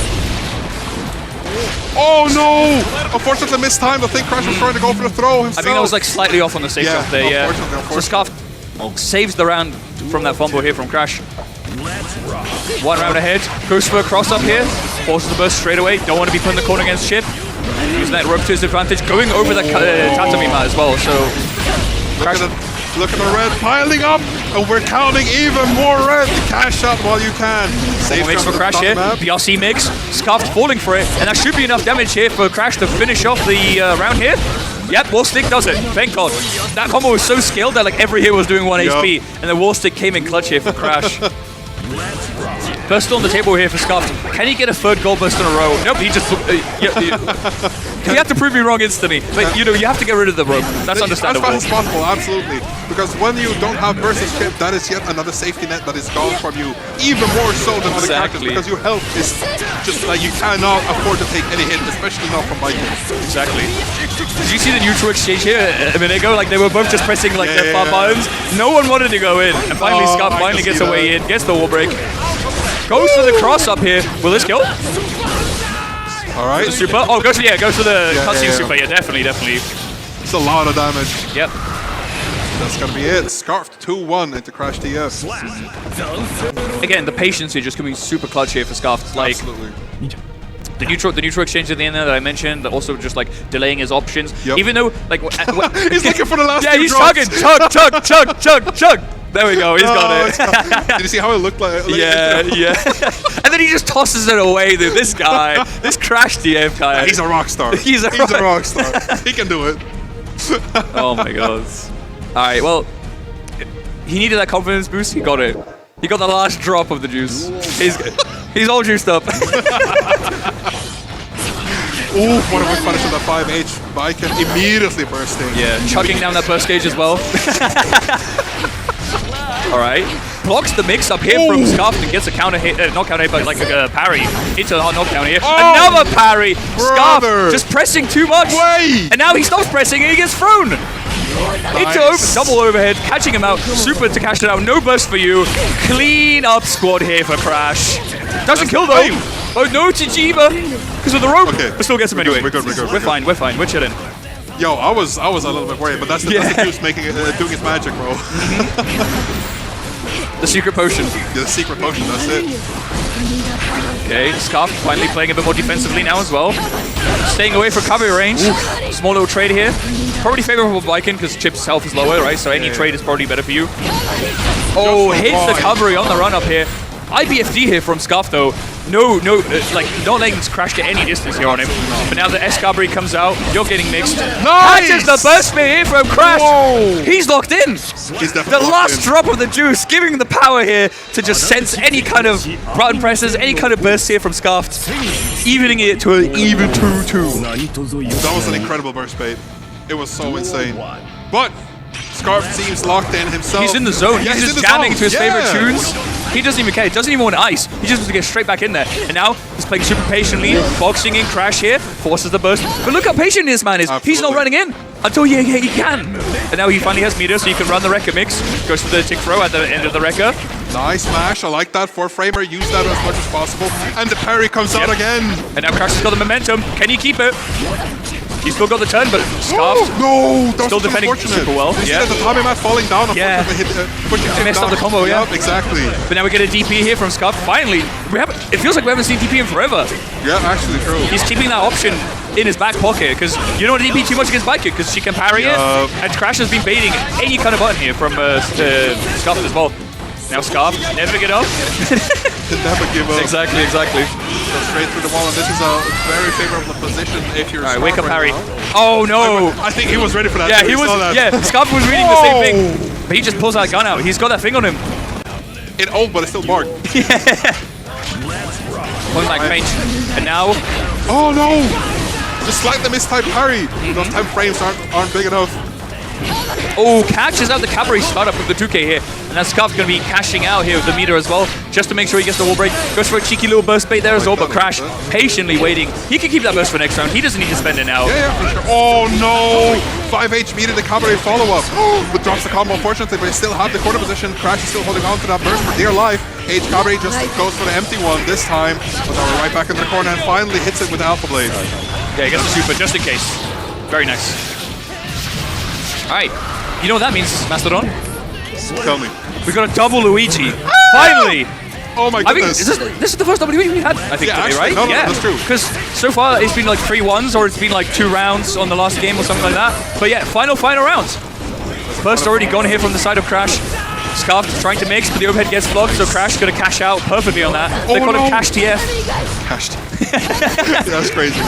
I like seeing Scarf using that 5-8 just to meet Crash TF halfway. But finally managing to get that confirmed, not the full way, but still is rope to him. Right back into the neutral. The corner position is again occupied by Crash as Scarf goes all in on that The super. dash 2K just doing so much work here for Scarf, getting him that wall break. Still has burst on the table as well, whereas Crash has no defensive options. He's going to have to guess for his life. Doesn't guess into the command grab. No. Scarf, RC, cash out with a rope. What's that going to be? Oh my goodness. Oh, he goes for the reset instead. And Crash gets caught out by it. Goes for the super. Cutscene, Aura Farm. And that's Scarf taking out Crash. Beautifully played. Those who wait. Those who wait. Those who play. Those who reset. What a close set. The double Luigi as well. Oh my goodness. These two players, man. All I'm saying is Crash ran out of juice. If he had another bottle, he would have won. You're so right. You're actually so right. I'm always right. Wait, Venom. Honestly, I'm not even going to lie. No shade. I kind of forgot that Venom was a character in this game. Yeah. I don't think I saw a single one in bracket. I looked at a lot of pools. I genuinely don't think there's a single Venom in this venue. There's Venoms on the stick, not stickers, on the signs, right? But like that's the only time we're gonna see this character. Come on, Oxus, buff him up. I was about to say shout out to Elfeld, but not really. No. You don't want to be playing as Elfeld. You don't want to see Elfeld on the screen. Come on. I mean okay, as a character, yeah, sure, Elfeld's great, but like in Strive specifically, this iteration of Elfeld, like people have a lot of strong words against her. Let's just say that much. Speaking of strong. Oh yeah. Versus Shocker. Woof. The strongest Axel of Vienna versus the strongest Slayer of Japan. It could be. Listen. Leo is one of those characters. No, wait. Axel is one of those characters who actually kind of low-key wins against Leo. Yes, Leo has a very tough time getting it because especially with those dash block changes, Leo can't cancel his dash with blocking anymore. Like he has to do the full step dash. And Axel, that's so good for Axel. Axel can be like, he's just rubbing his hands. He's like, yeah, I can just snipe you out trying to dash in. Like, Leo has the projectile, which is alright, but again, Axel can just hit you. It's too slow. Like, it's too risky to use. And then also 2D. And Renson also kind of just deletes it. Exactly. And, like, the one thing that Leo has to, like, kind of skip the neutral is the 2D. Axel's really good at catching that 2D. Oh, yeah. So, it's very tough. But I think the Slayer is probably the optimal pick here because once Slayer gets you into his mix, like, once you're in the corner blocking down the mixes, it's, like, sure, you can go ahead. You can press 2K against Master Hammer. You're still going to get counter hit by it if you do it too early. Yeah, it definitely is. We're going straight into the bottom chip first before, we've got to make sure everything's fine. We see the bedman on the screen here. I didn't know Rezo was playing, guys. What the hell? Yo, Rezo, did you get a haircut? What happened? Yeah, Rezo got a haircut, got significantly taller and significantly better at playing Axel. Everything is in order. And I just want to ask again, like, how are we feeling, man? I mean, hyped as hell. Great to be here, but my voice is dying. My vocal cords are going to be dead by the end of this. And probably the same for you as well. I mean, you need to start juicing up. That's the tech. Crash, you got another bottle, bro? As we're jumping straight into this match. Slayer to Axel, as we said. And you could pull out the Leo if it's not working out, which there is an option for that. Absolutely. For sure. You have two characters, you can switch it up. You got one in your back pocket. Absolutely. But, I mean, Shocker is very much known for his kind of offensive Axel. Like, loves to get up close and personal. And if he manages to get a hard knockdown on Slayer, you're way worse off in this situation than we're playing Leo. But overall, we'll see what's going to happen. I'm not really sure how, why, when, what. I mean, you're kind of spinning though, because like if you catch Slayer doing like his slow startups or like try to catch him, because Slayer is a character that wants to play at his specific spacing. Obviously, that's a lot same for a lot of characters. But like the fact that Mappa Hunch can be safe at certain spacings is super Oh my and God. just go straight for the Master's Hammer on round start. Bushin is not messing around. He's like, yeah, you put me, I got put in losers. I can't afford to lose. I'm pulling out all the stops here. Yeah, and the 5P just countering Master's Hammer. Oh, never mind. Just go. It's late. It's kind of late, bro. Oh my God, the quadruple cross up. Yo! You know, he's not playing Leo, but he's kind of still playing Leo. He knew. Did you see the block? He knew. Oh my God, he's just reading Shocker like a book right now. Oh my God. Shocker's like, what's going on, man? Those who know. He's definitely a Noah. Pushing you. All right, Tornado, okay, catches Bushin pressing, but Bushin playing super patiently, just waiting for a chance to map a hunch out. Shocker finally getting some damage in here, putting Bushin in the corner, but the instant air dash getting thrown here. That's unsafe. Another throw here from Shocker here, playing Grappler Axel right now. Blocks the dust. But now Shocker just playing at his perfect spacing, but that's also perfect map hunch spacing. Yes, absolutely it is. And Bushin going for the full damage confirm here. It's not going to kill, but it's going to be pretty close. Oh, it doesn't get the pickup, unfortunately. The PlayStation input delay coming in here clutch. But it doesn't matter. It still gets the close slash counter hit. Goodness. And that's going to be the rounds and the game. I'm in shock. I'm in shock, genuinely. What a shocker, you could say. Very funny. That's what I'm here for. I'm not going to commentate it. I just make the jokes. Oh my God. I'm the comic relief. Wait. Mastodon's having a breakdown right now, guys. That interaction just killed him. It's late again, man. Yo, it's past your bedtime. I'm getting deja vu right now. Kind of. We're getting instant counter hits and we're getting Shocker just playing Grappler Axel all over again. Like, how is this possible? How can you move like this as Slayer? Like, listen, you kind of forget that he only has a step dash. Was that Jandy step into RC to anti-air and put Shocker into the corner? That's so smart. Yes! Oh, use the PRC just to keep himself safe. With throw, but finally to connect another one. Plus raise on that, and that's going to be an Axel confirm. Decent amount of damage on the screen, but Bushin kind of making the neutral look the Slayer favored. Yeah. Oh, and then just goes for the cheeky tap dust. He still had another bar, so it was super safe. And even though Shocker got this so much momentum going on, it just didn't matter. No, absolutely not. It still feels like Bushin is definitely so much more in control right now, even though he's on the back foot. Look at the patience of Bushin as well, just waiting the tornado out. It's kind of crazy.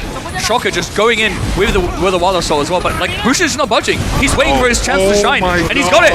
The map hunch confirm coming in here, gets the hard knockdown, takes his clothes off. He's going through the wall. And already 50% HP on the Axel side. Nice use of the flex shield just to create some space between you and Slayer. As much as you want, that 2H finally getting caught by the Mantis. Or sorry, the Snail. Bushin just wants to win. He's like, I'm bursting. I just want to win the rest. They're caught? What? Was that Power Bunker? Yeah, it was Power Bunker. Yeah, Power Bunker just snipes him out of the air. But Shocker finally getting a time stop. Doesn't even need it.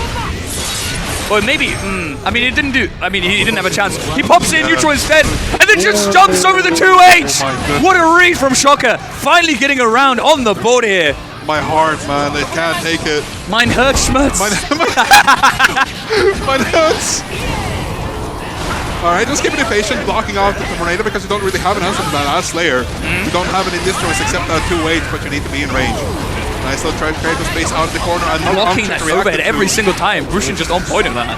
And now Shocker keeping the corner here, charges the full tornado, forcing Bushin to block. But Bushin's like, I don't want to block. I'm gonna, I'm just gonna hand a Doom out.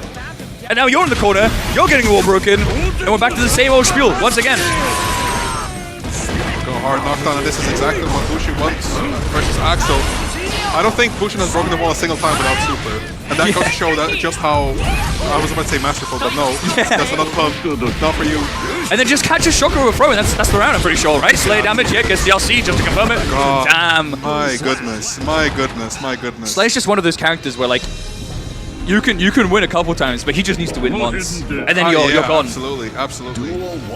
Shocker going to the third game here. Doesn't even need a time to cool down, no icing for him. Finally gets a nice good round start, start for him, I guess. Yeah, absolutely.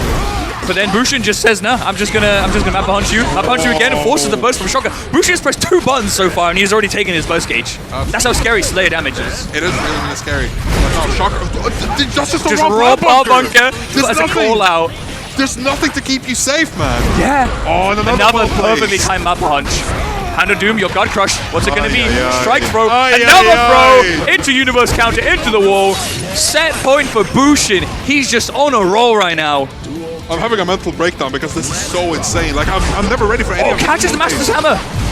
But it doesn't matter. Bushin just sends the burst, puts Shocker straight to the corner. Nice deflect shield, bro. You're getting fucking thrown. You're getting counter hit. Universe straight through the wall. Oh, tries to go for the dandy step, but Axel catching him with the 2H. Oh, deflect shield OS. Was that? That's crazy. Yeah, but it's not going to save you. No, it's not. My goodness. Bushin making quick work of just looking unstoppable in this matchup. Yeah, I was not ready for it to go like this. No. I was like, I was ready for Shocker to go back and forth. Exactly, I mean, exactly. and it's not like Shocker didn't have the knowledge. Like he knows where the gaps are. He did the deflect shield OS against the cross ups. Like he knows what to do. It's just not enough. No, absolutely not. Like those Mappa hunches were so well placed and well timed. Catching Axel when he actually drops down on the way down. Like catching Axel has some very specific dead zones, and we saw Bushin utilizing every single one of those. Exactly, and the patience on him as well. He pressed like 5 buttons total that last round. Like it was just 2 Mappa hunches, Master's Hammer, and then Bloodsucker Universe. That's all he pressed. Yeah, that's it. It's actually insane. Yeah, kind of. How well he knows his buttons and how well he knows his character and how well knows his opponent's habits. Like it's just insane.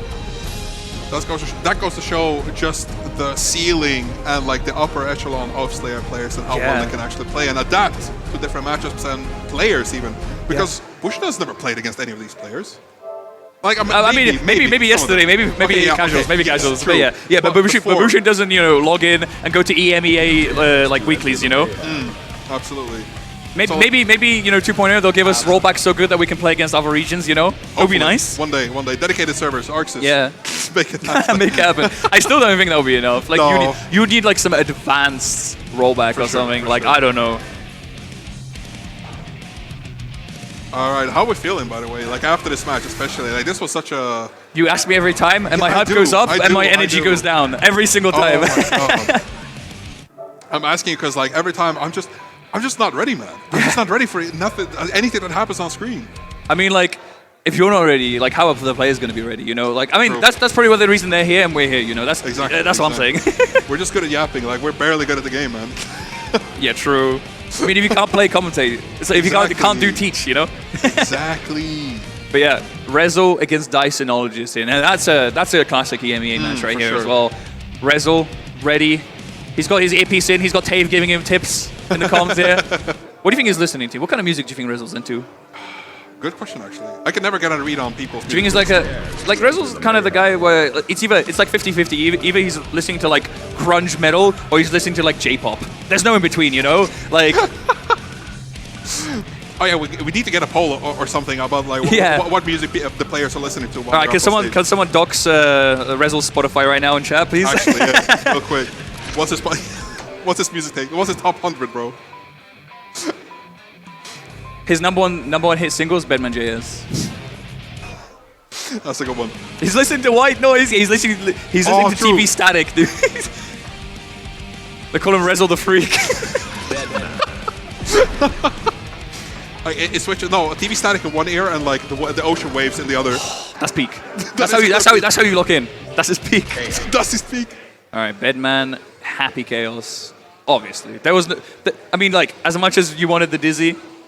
Yeah. Rezel can't mess about. He's not even picking Dizzy in the button check. That's how you know things are serious right now. But like, even if Deck is saying, even when Deck is saying that, please don't pick Dizzy. Yeah. That's how you know. It's like I'm fine with it. I'm fine with it. Also, Dizzy HC it's not a good matchup. It's bleak. For Dizzy. It's bleak. It's very bleak. S is bleak.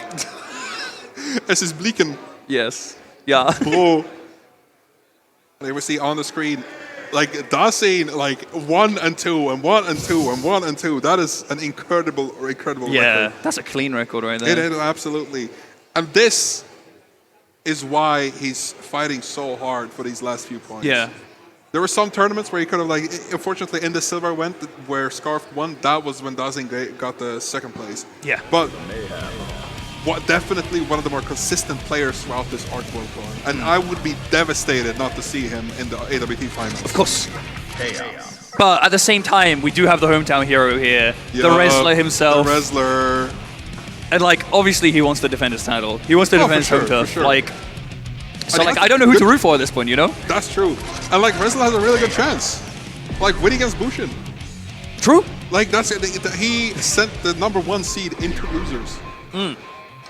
And especially like You know, people like Shocker and Rezel, they're like pretty, I would say they're pretty similar level of like power level wise, like how good of a player they are.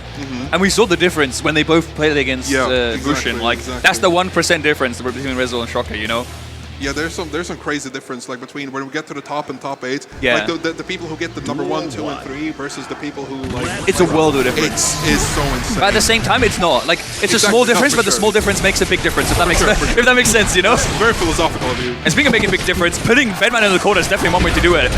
And now we got the head stomper, you know, the J2K coming out. Curse on the board as well. So Rezel's gonna have to play a bit safely. He can't just spam projectiles in neutral. Dashing Knowledge just going for a normal cross up this time, just jumping over the bed. Alright, Deus Ex Machina starting off the cog that is Happy Chaos. And when it starts rolling and grinding, there's no stopping it. It's just a complete snowball. Like once you get that one wall breaker positive bonus, HC positive bonus is just like the best character in the game, I'm pretty sure. Yeah, absolutely. Already a contender, and the talk of Happy Chaos is already like, oh, is he top 1? Is he top 2? He's always good. He's always good. That's not a controversial take. Rezel trying to dodge the curse right now, has to Wild Assault just to get in, but it doesn't matter. Dyson just blocks it, and now you're on the corner. You go curse, coast to coast, gets his concentration back. Rezel S-stalling, finally getting a hit in. Just 6 Ps through the projectile. Dyson does not care. Use your head, says Happy Chaos. Yeah, he's using his head, yes, yeah, alright. Alright, full combo to the other side of the corner. Rezel is holding on to his burst because Dazing does not have the super to finish off that wall break. No hard knockdown, unfortunately, but he's so confident it's neutral. Just go for it! Alright, just go for it. What the hell not? You have enough meter to go for to pop the concentration. He's like, why not? Why shouldn't I have the gold burst? Exactly. Okay, RC. Oh my god. Rezel blocking the dust. And then blocking the subsequent mix as well. But just gets thrown by Dysonologist. And now you're back in the blender. And this time Rezel does not block everything.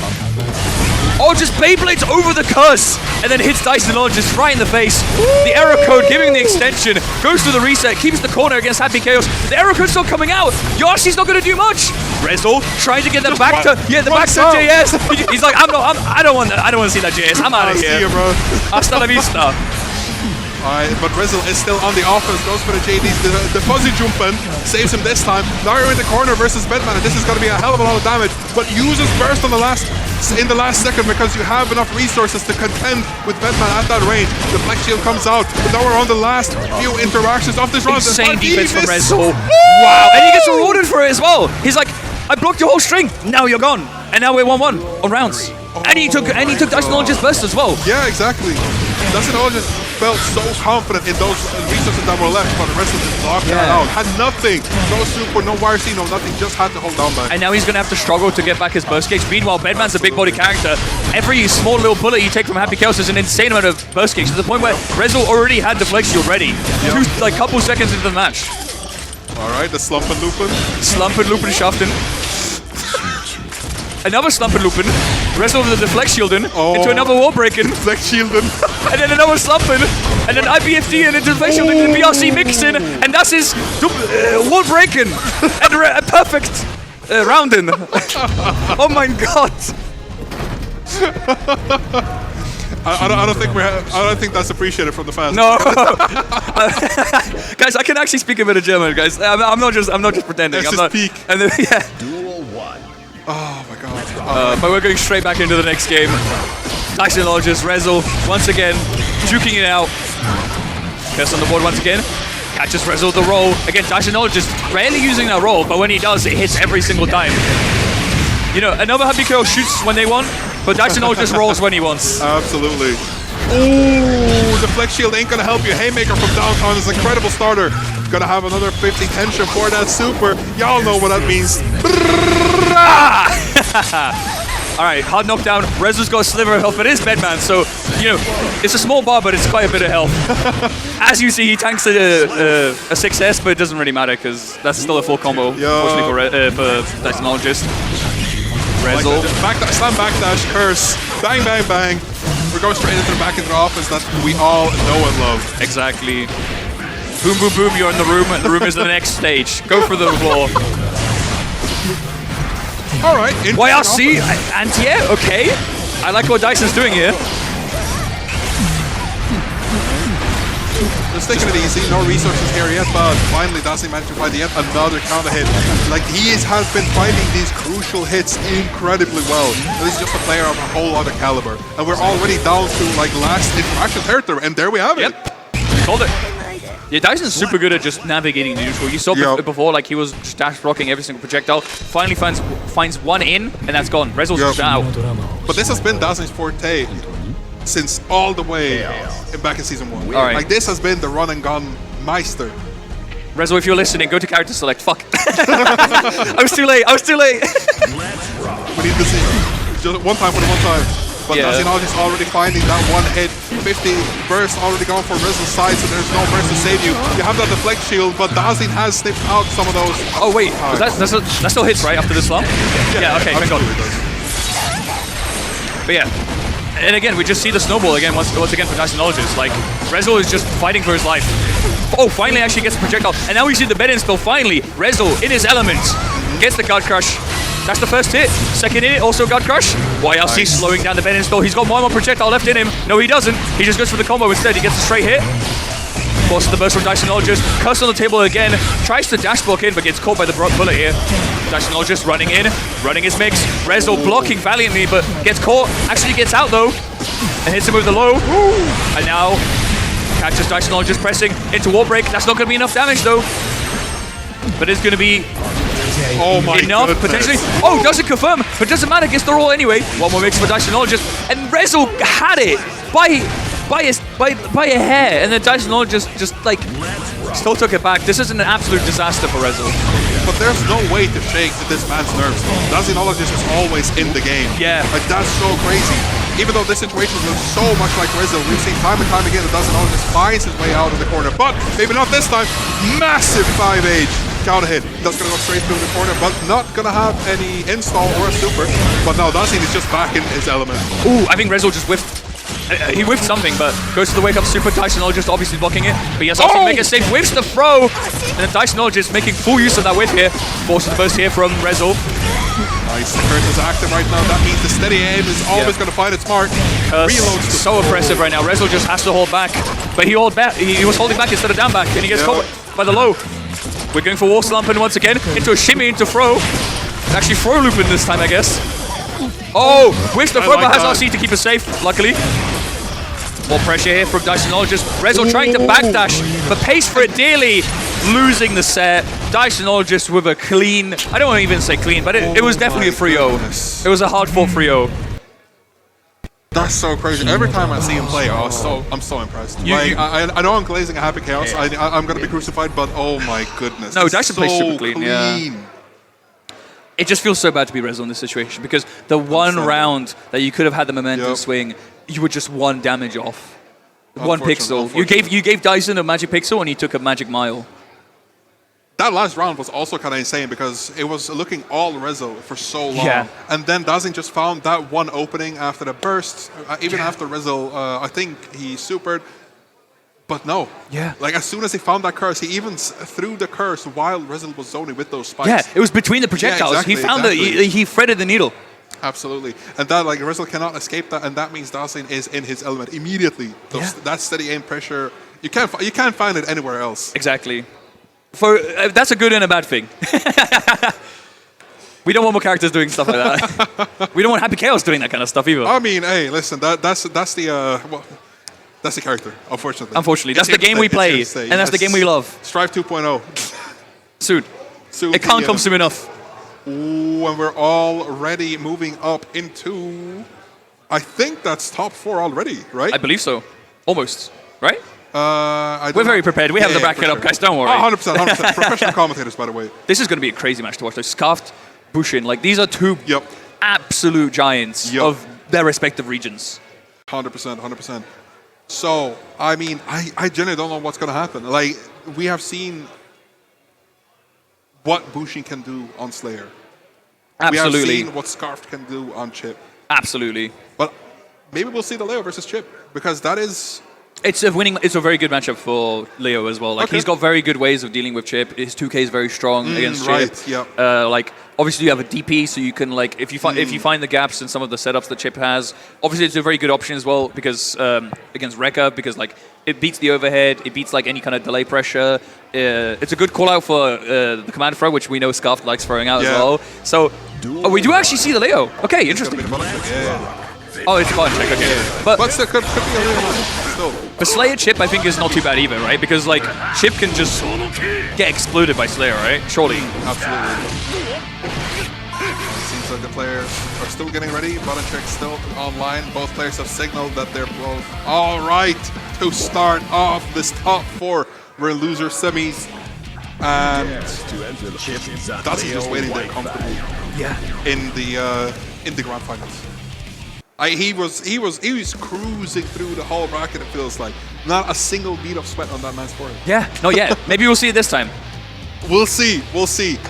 All right. Absolutely see. Give it up if you want Scarf to win this, guys. Come on. Any Scarf fans?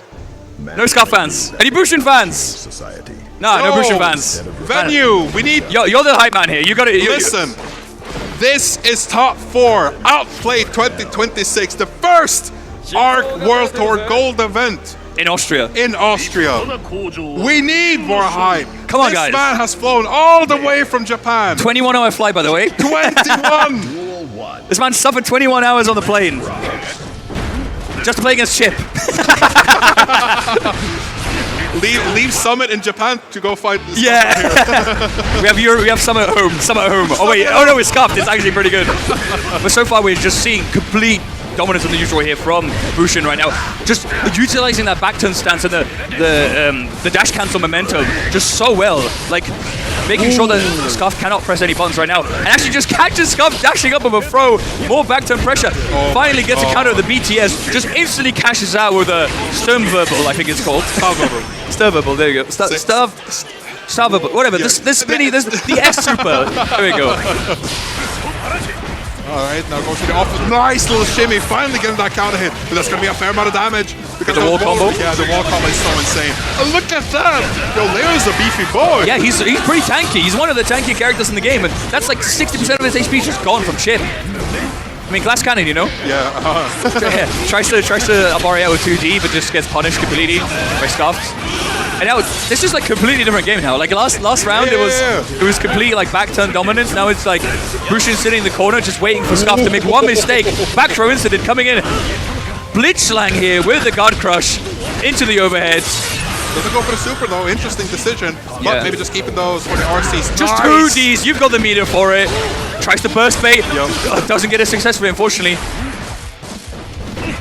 And now that's really good because Scuff just made Bushin use both of his bars. He did have to use burst for it, but it might not matter because we got strike throw stagger pressure here from Bushin, taking the first game, just absolutely locked in. Man, I just love seeing this like back turn and neutral, honestly. Like this is super impressive because it is a very like I don't want to say super risky stance, but after the dash momentum changes, like the use cases for back turn are just so nice. Like That's true. Actually, yeah, no, you're right. Especially after his front turn got nerfed as well. Yeah, exactly. I never thought about it. That's actually true. Nice. Finally catches that armor from the stance. Oh, misses the confirm. Unfortunately, doesn't get the straight shoot into the wall, you know, sliding into the combo. But it doesn't matter. It's a reset. And Scuff gets caught pressing. That's insane. And already we're seeing a deja vu situation from the previous first round. But now, if it's deja vu, then that means Scuff is going to win this round. Maybe. Yeah? We'll see. Just pressing S and H in the neutral as a Leo loves to. And then just completely dash blocks, baits the DP, full confirm, maximum damage, Blitzschlang into super. Wow! And we were talking about chip damage, but look at this Leo damage. Leo's a low damage character, by the way. Yeah, true. Medium damage. Let's not be too crazy. BTK, OTG, doesn't even let Scarf use the burst. I am, like, Bushin is unrelenting in the offense. Yeah. Like, immediately finds the back turn and just does not mind playing neutral in that stance, right? I mean, he's playing in the stance. It's not even neutral at this point. He's an advantage. He's got Scarf backed against the wall. And I feel like Scarf just needs to start RPSing more, unironically. I mean, he was RPSing a little bit, like with the DPs, but I think he needs to start disrespecting Bushin a bit more. Like, he's giving him way too much respect. And I mean, you know, it's understandable, it is Bushin. But at the same time, like, you need to, like, You need to do a bit more crazy stuff. You can't just dash block in and get thrown, right? But let's see if Scarf, he took a little break. Maybe he gets to change his strategy. But getting back thrown off the rope is not the way you want to be. Bursts out, doesn't want to give Bushin the positive bonus. You don't want Leo with meter. Finally punishes the projectile here as well. Runs over the guard stance and then just DPs to break the armor. Okay, now he's cooking. Oh, you saw that? Yeah, he could test the armor once again. Oh, nice IB. Yeah, IB punish. That's the optimal punish. There we go, now corner position for Scarf. Tries to go for the shimmy, but Bushin knew that was going to happen. Guaranteed back turn stance that goes for the overhead. And that is already around up. Oh, set point so quickly. It looked so good for Scarf for the first couple seconds, and then Bushin just completely turned it around. Like you were talking about the disrespect, and Scarf definitely showed that. Yeah. Like we saw some signs of life, but oh my god. BTP, the best 6P in the game. Coming in clutch here for Bushin. And that's gonna be so much damage. And you can't even burst because the burst came back just as he got wall slam. And now Sub. Literally just one singular hit and you're gone.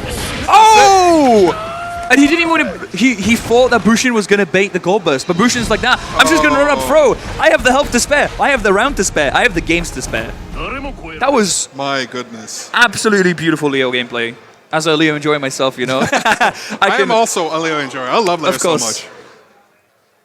Throw up the Leo signs real quick. Woo! We love Leo White Fang. We love Ice and Storm. Yippee! Live Leo reaction. Live White Fang reaction. Yippee! Ice and Storm. Yee.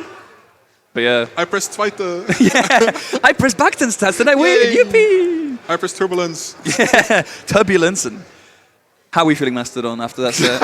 I had to give you the reversal here. Yeah. I just gave you the Leo BTD, reflected it back on you. I see that. I'm feeling more than great. Like more than Gideon the Great? not with a downplay, bro. Like I'm not gonna stop real quick. No, but I'm feeling amazing. Like we're in the region of top 3 right now. We're on the last legs of Strive top 8, and we have 3 players who have fought, bled, blood, cried tears, sweated sweat. Yeah. The classic. And this is a run back as well of today. Is the run. Yep. So can Rezel make a miracle happen twice and beat Bushin again? I can see that happening. Yeah. I can 100% see that happening. Because this is still the only player who has beat Bushin in bracket in this tournament. Like that was Rezel who sent Bushin down to losers. Yeah. I could maybe see. Wait, who did Bushin play Leo into the Bedman? I am blanking. You asked me. I think it was Leo. It was Leo. Yeah, it was Leo because I said like Rezel should be familiar with the matchup because he plays against Table a lot. Yes. We just completely blanked. I could see the character switch, but we'll see. I genuinely don't know. I could see the character switch to Slayer. Rezel's pretty confident into the Slayer. Again, as we saw against this match against Volta, who's like the best Slayer player in Poland. You know, shout outs to Volta. We literally see it right here. Oh no, wait, Volta's even too low tier to put. It's just Cypher, Bushin, and Dice the Knowledge now. We got the big top 3. And there we go with the stats again. And Rezel still one of the more consistent players in the EMEA region, hitting Head Stomper, hitting UFA, really, really good results, obviously. Yeah, especially Head Stomper. I'm not going to say who said it, but someone said that one set in Stomper was one of the greatest sets of Strive of all time. It was so hype. It was insanely hype. Like Rezel, whenever you see him on screen, he just brings the hype. It's so great. Absolutely. But meanwhile, you have Bushin bringing in absolute cold and calculated murder. Honestly, like that's what he did to Scuffed. That's what he did to. That's what he did to Shocker. Yep. Like it's crazy. I'm seeing all my oomphs just completely destroyed. Meine oomphs. Yeah, meine Oomphen. Das ist oomph. All right, so he's sticking. Yeah, we're going with the Leo again. I see that. Yeah. Yeah. I mean, we just saw his Leo. Like his Leo is incredibly strong. It is absolutely. Also rocking the best colors as well. Shout out to Color 10 Leo. All right. Nice. I love that he just goes for those unsafe fights, even when Rezel has actually shown that he can react to them. But yeah, now the JS actually catching the projectile here. So Rezel finally getting some breathing room this time. Oh, and it catches the DPU as well. Doesn't get a crazy punish, but you know, projectile punish is still something, right? Yeah. More JS, more error pressure. Finally gets a tap dance. Bushin, that's the first time I haven't seen him block it, actually. That's true, actually. Finally gets caught. Gets caught. Unk gets caught, finally. Ooh, that's a big counter hit. That's all the way to the corner. Doesn't have the super. Goes for the reset, yep. Overhead, straight to actually cross up, so goes for the reset instead of catching up the wall break, which is probably what you want against Bedman. You don't really want to give him that wall break extra resources. But Rezel's like, okay, I guess we're not going through the wall. I guess I'll just take the corner back and win. All right. now we're straight up going into the next round, and Resin already starting off really strong with that JH, with the esports bottom for sure. Goes for the JS now, this finally gets a confirm on Leo, and Bushin can do nothing but just block, tries to fish for that stance and that armor, but no.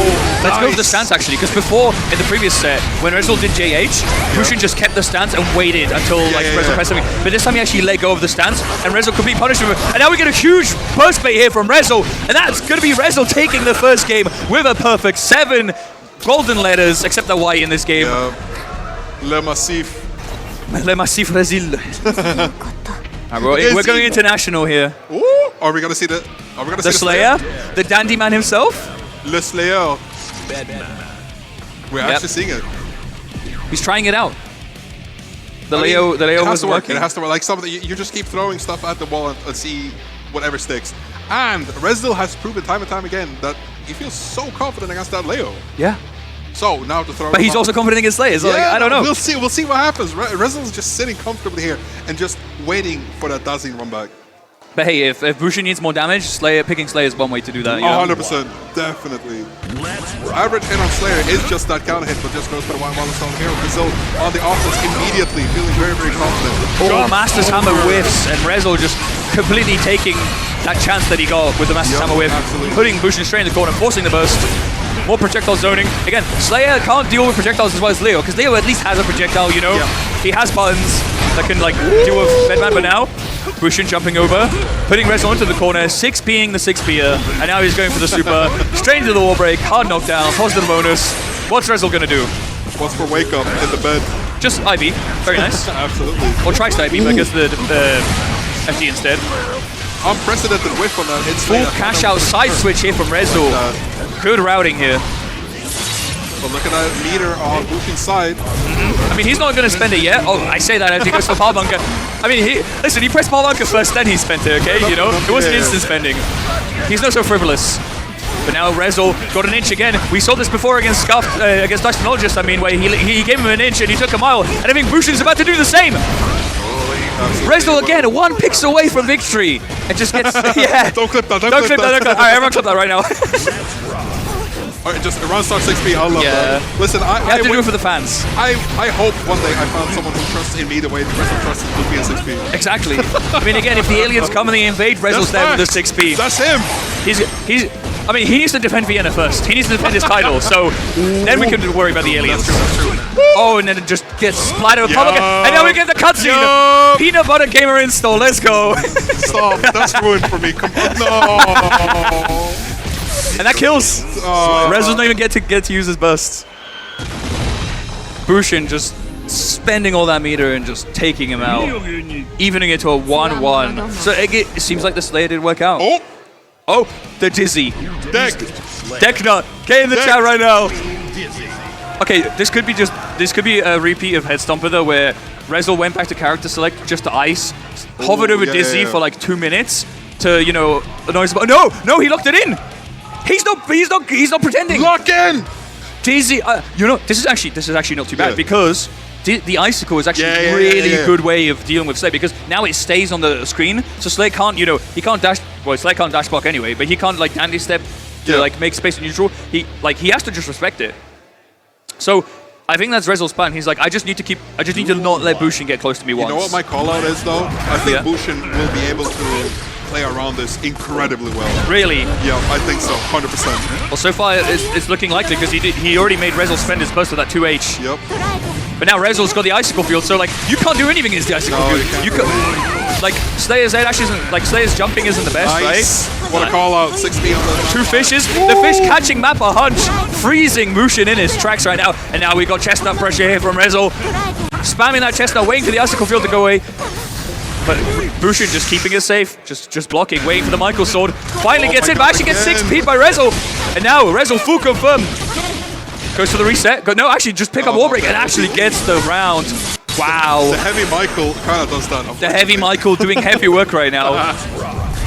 All right, tries down the step just to get forward a little bit, but Rezo says no. Wings of Light on the table right now. Yep. Rezo just has to keep up the pressure. He doesn't have a lot of meter, so even if he cashes them out, it's not going to be a lot of damage, but it's still unblockable damage here from Rezo. And the wings are about to pop, and he actually does pop the wings. Gets a bit of damage here on Bushin. Gets him in the corner as well. 6H, no charge, so it's not super plus, but he's just going for block strings, keeping Bushin away. He Mappa hunches through, but he just gets caught anyway.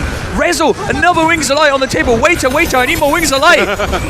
Oh my god, that's incredible damage just sitting there and blocking, and Rizzle has called out every single approach that Bushin has done, and with that, finally! It's a perfect on Dizzy! Yeah! Like, people say Dizzy's not a very strong character, but Rezo's making Dizzy look like a top tier right now. Kinda, honestly, like, god. Okay, listen, my call out was completely wrong. I was thinking that Techno was wrong, the Dizzy specialist was wrong. He's like Rezo, do not pick Dizzy. That's true. God damn. Duel 1. We got ourselves a game. We actually have ourselves a game right now. Alright, and Bushin just sticks to Slayer. I mean, the Leo wasn't worth. I mean, you don't want Leo into Dizzy. That's the worst. That's one of his worst matchups. I play that matchup every week, every month at my local. You don't want to play that stuff. That's fair enough. Alright, plus race off the chest stuff. Keeps going plus race thanks to that ice field. And Bushin has to just sit there and take it. He can't even 2H. You saw him dash momentum 2H. He moved like 1 centimeter. Oh my god. Tries to jump that handshake / active for 15 million. He tries to palm monk him, he just gets caught by Chestnut. And now Dizzy RCs with Wings of Light. Huge amounts of damage here from the Dizzler right now. the wrestler playing the Dizzler. Oh, okay. Bushin finally gets it in. He finally gets a pub bunker in. He has Rezo in the corner. 5P Abare getting an anti-air here, but he can't get over the icicle. Oh, he can't. It's just a wall keeping him away from victory. And right now Rezo gets the 5D, the tappy wappy sealing the deal. Shout out to Craig for that one. Craig. No, listen, like Rezo always saves his. Oh my god, never mind. We're finding finally a 2H to hit. That's huge for Bushin. No wire C, no burst, no nothing. Oh! But the 5H freezing him in his tracks. It's like, you are not getting a dandy step against me. That's and now, so active. Abare is the Master's Hammer. But finally, Bloodsucking Universe. Can we get Universe? Goes for a second one, but Rezo just back throw instead. Fish on the floor. Goes for the tap dust fish. Back throw from Bushin again. RC, just a wall break, and that should be a kill. Yep, he's got meter. Absolutely. What a scramble. They were just throwing each other back and forth. Oh, it was crazy. Goodness. That 5H was way more active. He saw the K Dandy and he's like, I got this. I have the perfect button for this. All right. H. Michael actually managing to anti-air Slayer. Yeah, this is so difficult for Bushin to get in. It really is. He managed to get in. Oh, he slid in though. He saw the momentum. But Rezo saw it coming. Slid into the DMs. Rezo said, nah. Yeah. Get out of here. Bushin just got served on a play straight to Rezo. And now the 2D counter hit. Wings of Light popping, but not enough damage coming through for Rezo. One more interaction should be able to do though. This is the final interaction of the set. If Rezo gets this, he's got it. But Bushin tries to get through with that barge, but it's not enough. The Michael Sword sealing the deal. Rezo defending his title, moving on to losers finals, knocking out. To grand finals. Sorry, my bad. Knocking out Bushin. What an amazing game, though. Subarashi, as they say. Oh my god. Rezo getting the handshake here from Crash TF, giving him his energy. What a beautiful performance. Pulling out the Dizzy. He had that in his back pocket the entire time. Did he play Dizzy at all yesterday? I don't remember. I don't think so. I didn't see him play it once. No, he kept it hidden. He had a hidden talent and he kept it hidden just until the end. No, I see that because like this is unfortunately the character to counter both of Leo and Slay. Obviously I'm not as good as Bushin, but I feel like at least Leo has an air dash and he can get a bit of leeway. I've seen Leo players beat Rezo before, so I think Slayer is obviously the comfort pick for Bushin. Yeah. And again, if you do get in, we saw when he did actually manage to finally get through all the projectiles and make his way into the corner, he was in charge of that game. Oh yeah, 100%. But any other time, the neutral was completely dominated. The ice wall, the fish, the chestnuts, everyone was just going against Bushin, and Rezo just completely capitalized on that. Yeah, the one time he actually got in, you said it yourself, like he actually made the wrong bit happen. Yeah, exactly. Simply. But other than that, throughout the 2 games that we saw Slayer versus Dizzy, Yeah. It just didn't happen. Yeah. Like it's just one singular time that he actually found it in. And Rezel is so incredibly good at just saving meter on Dizzy, because you saw that Rezel barely used RC or Super, right? Well, you say he's saving me, but he was also cashing out on Wings of Light, like left and right as well. That's true, actually. You're 100% right. You're 100% right. Ignore me. But no, he is really good. No, but he always had a 50. You are correct. He always had 50. He always likes to use it on YRC. He always likes to use it on burst, because he himself says that like Dizzy, except Wings of Light, it doesn't really use meter or anything except the 100 meter super, right? Yeah. So like cashing out on those things is what made Rezel just like win here. And even though we had Bushin had a few opportunities, Rezel just shut that down. Yeah. Burst here, YRC exactly. here. There's nothing you can do. I mean, that was his strategy. Like he was like, okay, as long as I make sure that Bushin doesn't get in, I can win this set. Yeah. I can knock him out. Absolutely. And he just executed it perfectly. 100%. 100%. Yeah. But moving past that match, I think Rezel is taking a very well-deserved breather, because this would have been the third game in a row that he was just no way. He doesn't have that through. Yeah, no. But Dazin is waiting here comfortably, looking as good as ever, like winner's side grand finals. Yeah, that's where you want to be. That's exactly where you want to be. And Dazin was the one who knocked Rezel down into losers as well, right? Yeah. So this is the run back. Rezel out for vengeance and out to defend the Vienna title. Exactly, the outplayed winner title, the prestigious outplayed winner title. 100%. But Dazin is fighting for the international recognition in the AWT finals. Of course. This is the thing that will set him well. Set him up, for the end of the season, exactly. That's what he needs. Frosty Faustings, I hope to see him there, no matter if he wins this time or not. I don't think he'll be at Frosty Faustings. Oh, he won't? Okay. He had to specifically, I think, either win a tournament or get sponsored to come here. Right, so right. If that's the case for Vienna, then obviously Faustings would be even more expensive. Right, for Dyson, so that's true. I don't think that's going to happen. But guys, no, for sure not. It's still not in check. But yeah, we need some hype. Come on, we're on grand finals, guys. Yeah, we're in grand finals. Outplay 2026. Last match. Let's hear it. Woo! Scream if you love Rezo! Woo! Scream if you love Dysonologist! Scream if you love Happy Chaos Nerfed!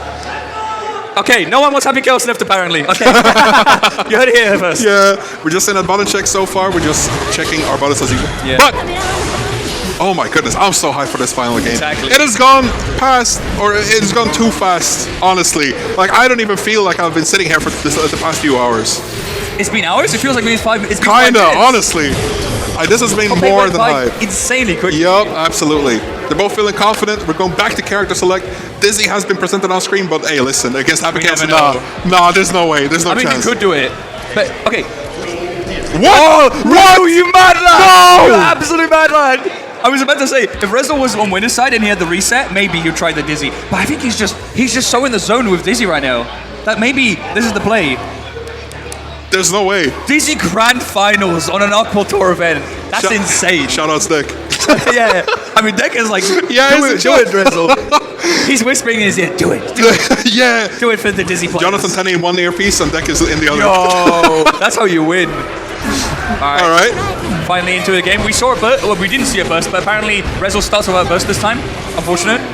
6H, pressure. We got Wings of Light here. Chestnut pressure once again. Dyson just have to take it. A taste of his own medicine, perhaps. Finally gets the throw, and that throw's just long enough to the point where the Wings don't even, like, they're already gone by the time the throw's gone. Yeah. But now... Oh! I was about to say it's Dyson's turn, but apparently not. He saw the Rezel saw the gunshot, and he's like, "I'm just gonna freeze you. I'm just gonna kill you for it." And that's the round. Incredible pressure coming in for Rezel, just keeping the momentum going for the whole round. As well, seeing a gap where he can actually cast Icicle, even though he had curse on him. No, actually, I guess he was looking at the resources, right? Yeah, for sure. He called Icicle reloading. And here with the steady shot, now we're straight back into Dacin's territory. This is exactly where he wants to be. Exactly. But yeah, hard knockdown now, so Rezel gonna have to fight for space here in the neutral, and instead gets hit by the 6H, so that's gonna be a clean iron for Dysonologist. And now on the third round, first on both sides though, with a perfect as well for Dysonologist. But now, all that needs to happen is whoever wins the neutral here on round start is probably gonna like be in a really solid position to win the round. And right now, yeah, Rezel's gonna have to spend the most because you do not want Dysonologist putting Absolutely not. I've been forcing the burst immediately from Dysonologist after that counter hit. You wanna be as as liberal as possible with that burst against Dizzy, because she kind of is a burst meter dispenser. Yeah. She gives a lot to You get hit by her Dizzy, opponent. block Dizzy, she just donates you meter. Yep, And exactly. Happy Chaos is like, oh, I thank you very much. I have meter now. exactly. I'm the best character in the game now. Thank you. I mean, that's everyone in Strife. You got 50 meter. Kinda, you can yeah. piss on his stuff. Ooh, 3-hit combo already gone with HP. No, never mind. You're going straight through the wall. Oh, no, you're not. Unfortunate drop from Rezel. Doesn't always has 100 tension right here. Can make stuff happen. But Rezel is unrelenting and baits the YRC. Wow. He knew. Those who know. Rezel is a knower. The knower. Definitely a knower. But yeah, just incredible performance here from Rezel. On the Dizzy of all characters as well. Absolutely. That was the one time I think Dozenologist didn't YRC when it was actually guaranteed. That was off of a close slash, and Rezel just knew that. Yeah. Just went in for it. Pressing a reversal against the jump cancel move is like, you're tempting fate. Yeah, a little bit, not gonna lie. Even through the ice field, you can't do much versus Happy Chaos. I mean, listen, Dazzie's like, oh, thanks. There's even more distance between you and me now. That's really good spacing because he was out of the icicle range, right? So Rezel was trying to get him to like snipe up the icicle, but Dysonologist was like, I'm not having it. The YSC destroying the Wings of Light, really useful as well for Dysonologist. Not having to worry about that because obviously when Dizzy has the Wings of Light, she's forcing you to engage. And that's, in a fighting game, that's really, really powerful. 100%. You have to be spending something, at least 50 tension. Or burst or meter or anything, it's so powerful. And look at Dazzie's meter, you don't have much, forcing you to use burst, and you're fighting an uphill battle versus Rezel's 100 tension. But listen, it's never an uphill battle when you have curse applied. Exactly. If anything, it's cruising mode for Happy Chaos. You got auto aim. Yeah, kinda. Listen. I thought aimbots were banned. Yeah, I was about to say, if you got aimbot in a fighting game, listen, that's you're cheating across platforms. This is like janky 90s games though, because we got aimbot here, and then Rezel's got janky ice physics. True. All right. And speaking of janky physics right now, the icicle barely touching Happy Chaos, so Rezel gonna have to dash block his way through. But instead, Dyson actually goes for the impressive here, gets the 2K, forces the YLC from Rezel here. Rezel finally getting some breathing room, pulls out the chestnut, gets some plus frames, letting him pull out the fish. Now Dyson can't jump out, so he's gonna have to take this mix. Actually forces the YLC, breaks the Wings of Light once again. Michael Sword, hard knockdown. 6-stage charged, full here, plus frames. Oh, that's huge. Nice. That's so big. And he goes for the reset because he's got the Wings of Light. Exactly. So he's just waiting. Gonna be cashing out at least 52. Oh, what a mash! That's a Leo cosplay right there. That's a Leo cosplay. That's a Leo 2D cosplay right there, man. Woo! Doesn't punish the grab, and that means that Rezel can take it home. Damn. We have Leo 2D at home, actually. Oh, what a good far slash. The distance was so well calculated. Jumps over the icicle and just goes bang, bang, bang, rushes Dizzy all the way back to the corner. And you can't deflect shield against Happy Chaos. That's so guaranteed. I mean, if you want to burn 50 burst, you can, like. Yeah, no, for sure. But I like how Dyson is using Scapegoat now as well. Because Scapegoat literally just tank the icicle for him and then let him just win the neutral exchange there at the end. Alright, forces the burst, keeps Rezel into the corner. We got gun pressure, we got shimmies into throws, we got RC to confirm, and that's going to be the game, or the match at least for Dysonologist, evening out to 1-1. Now, will Rezel go back to the bedman, is the question. I don't know. I genuinely don't know. It has been way closer than I thought. Look at his face. He's philosophizing. He's thinking. He's got an ice for sure, yeah. Even if he doesn't switch, he wants to go back to the character select. Just to kill, just to chill, just to cool. Is he actually just hovering the bed, lock in? picking his colors, but it could be a bait. No, it's not. No, Rezel is just serious mode right now.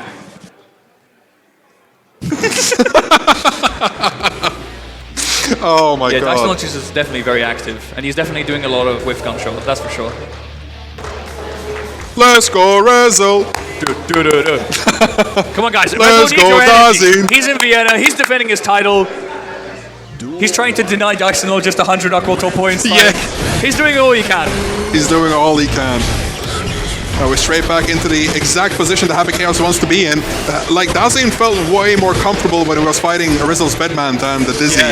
Like, there was way more back and forth. And I was about to say, we're already seeing that. Super into wall break. But donating so much meter to Rezel. Rezel already has his burst back. Yeah, that's true. That's true. And he spends it again. He gets it and he spends it. But now again, he's got a curse. He appare's out though. Very daring from Rezel here. Goes for the mix-up, but Dysonologist just holding down back. He patient and snipes him right out of the air. Picks him up the 5K. Just coast to coast. Happy Chaos gaming. Another wall break. Another brrr, and another And that's going to be the round for Dysonologist. Damn. Dusty felt so, like, this looks way more confident, not just in neutral and offense, but defense especially. Yeah. Like, it feels so good to have a YRC against Bedman than for Dizzy. I would assume, because it works way better. Dysonologist just super on point with these curses, but it doesn't really matter. He gets caught mashing. Rezel with a nice Oki over the low here. Gets another counter here as well on Oki. Okay. Sends the bed install. Oof. You got an error ready for the next screen. Exactly.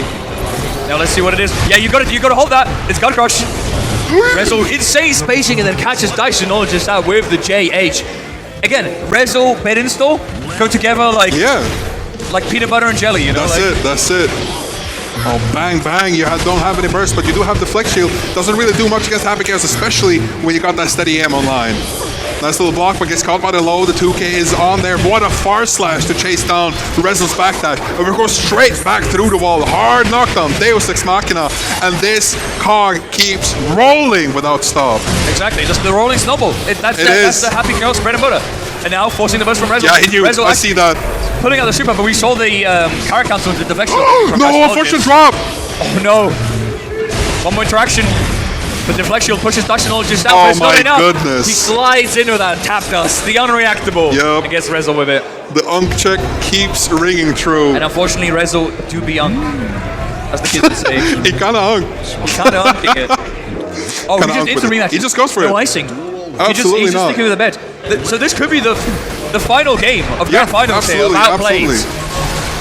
If Rezel doesn't Rezel needs to win 5 games right now. Yeah.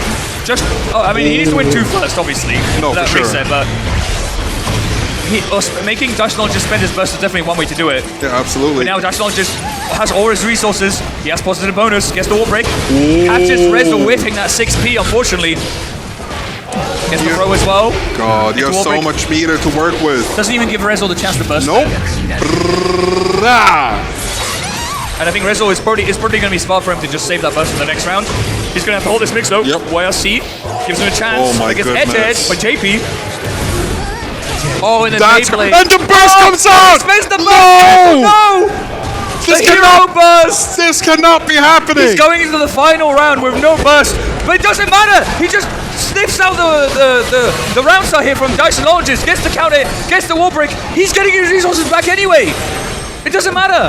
This looks so dire for Rezel, but with that far slash counter hit, you're back into the corner with a positive bonus. You have 100 tension right now. Rezel can make anything happen, especially. No, but Dazzling finds the 2K. They're Rezel. RC keeps gonna be safe. Tries to go for the egg grab, but gets taken by Dysonologist. And now backdash. 2K, oh my god. Dysonologist, but the backdash mix. Keeps in the wall, goes to the wall splash super. Yep. Fair enough. But Rezel's still in this. The Rezel's absolutely still in this, but the cog has started. We're churning that stuff yet again. The positive bonus is coming in, and you're yet another hit. Rezel has burst and uses it immediately, but this looks dire for Rezel. No resources at all on hand. He's zoning though. Oh, now he's going to the install. Okay. There we go. He needs to make something happen. Come on, Rezel. Yeah, with the chip damage as well. Dusty just has to hold that. Coming in soon. Oh my goodness. Blocks the bullet. Oh my goodness. But gets sniped out of the air. The install's gone as well. No. Oh, no way. Dyson's out of bullets. No, he's not. Alive.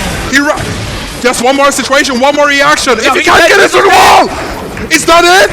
Bedman help. That's gonna be it. And that's your AUTplayed 2026 champion, Dysonologist, taking it out. Clean grand finals. Woo! Rezel the reset. Oh my goodness, Dysonologist. And they hug it out. Fighting through bracket and finally getting those 100 ARC World Tour points, cementing his place in the finals. That's amazing. You guys gonna see even more of him now in Seoul. Oh my goodness. I'm having goosebumps, genuinely. Yeah, I'm so emotional right now. Honestly, absolutely. 100%. 100%. Dysonologist needs to be out also. He's just such a good, just strike player in general. Probably one of the best players in 100%. 100%. EMEA as a whole. That is so insane.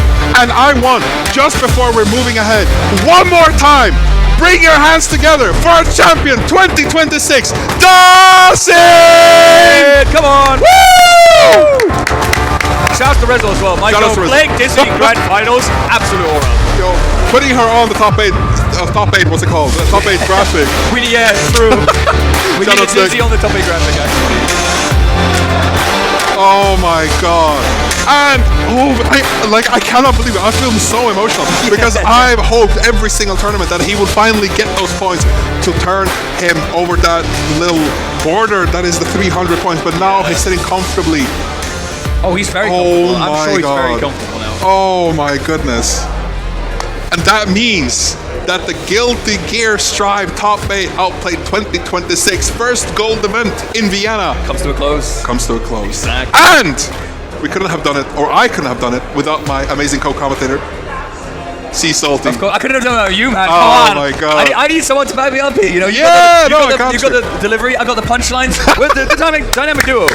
That's it. But yeah, but thank you for Outplayed for getting us in here, taking me back from last year after everything that happened. Absolutely. Okay.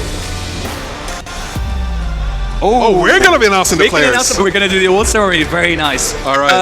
How do you want to do this? We can take turns. I'll do one player, you do another player. Yeah, absolutely. We can get the bracket up. It's gonna be great. We have production with the list. Yeah. Let's go. Thank you very much. You can start us off. Yeah. Let me put the standings up. Yeah, absolutely. Don't worry about it. Don't worry about it. Big man. Oh no, we're getting checked. No! We're getting. Are we human actually? We're getting Cloudflare checked right now, guys. Are you human? Blink twice if you're human.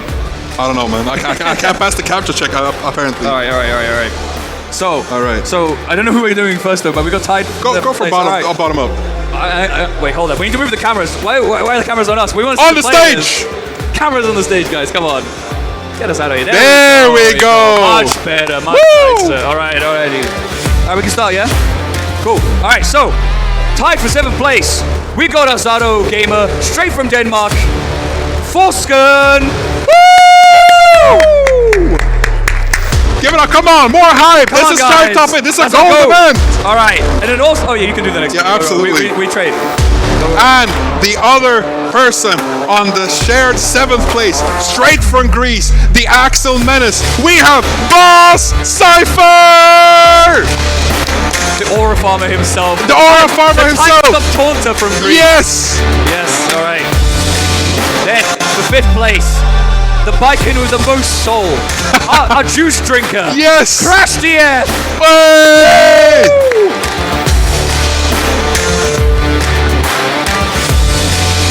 Congrats, like you stole the audience's hearts. And the commentators. And the commentators. Just Mastodons, actually. I was always the fan. I was a fan from day one. 100%. But now, the next joint 5th placement, the other Axel Menace in top 8, the hometown hero from Austria, we got Shocker!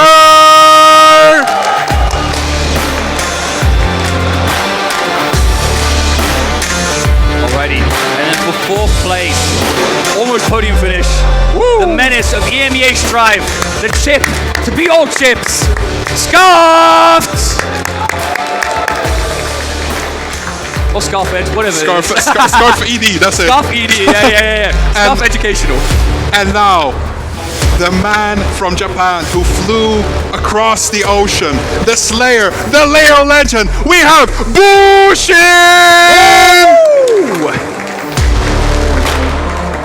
Alright.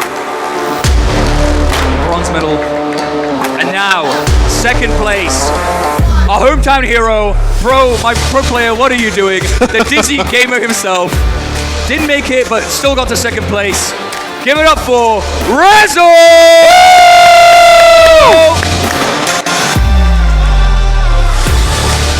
What is my pro player doing? That's great. What is he doing? He's picking grants. That's what he's doing. All right. I need the Strive audience who's still here. All 5 of you. All 5 of you. Put your hands together. The man from France, finally breaking the ARC World Tour border. He is in the finals. Dawson! Number 1, Outplayed 2026, the first gold event. And that is going to be going down in history. For sure. Oh my goodness. History. Finally. 5th anniversary, first gold event. 100%. That's definitely a title we want to have on your Twitter bio. That's it. The first one. 2026 Outplayed champion. Alright. That was top 8. What an absolute treat to commentate on this. It was so fun. It was incredible. I loved every single millisecond of it. And what a lineup we have. Look at them. That's just 8 goats right there. That's 8 goats. A goat is a herd animal, and you see them right here. I love that. But yeah, guys, one more time for our top 8 for Guilty Gear Strive. Woo!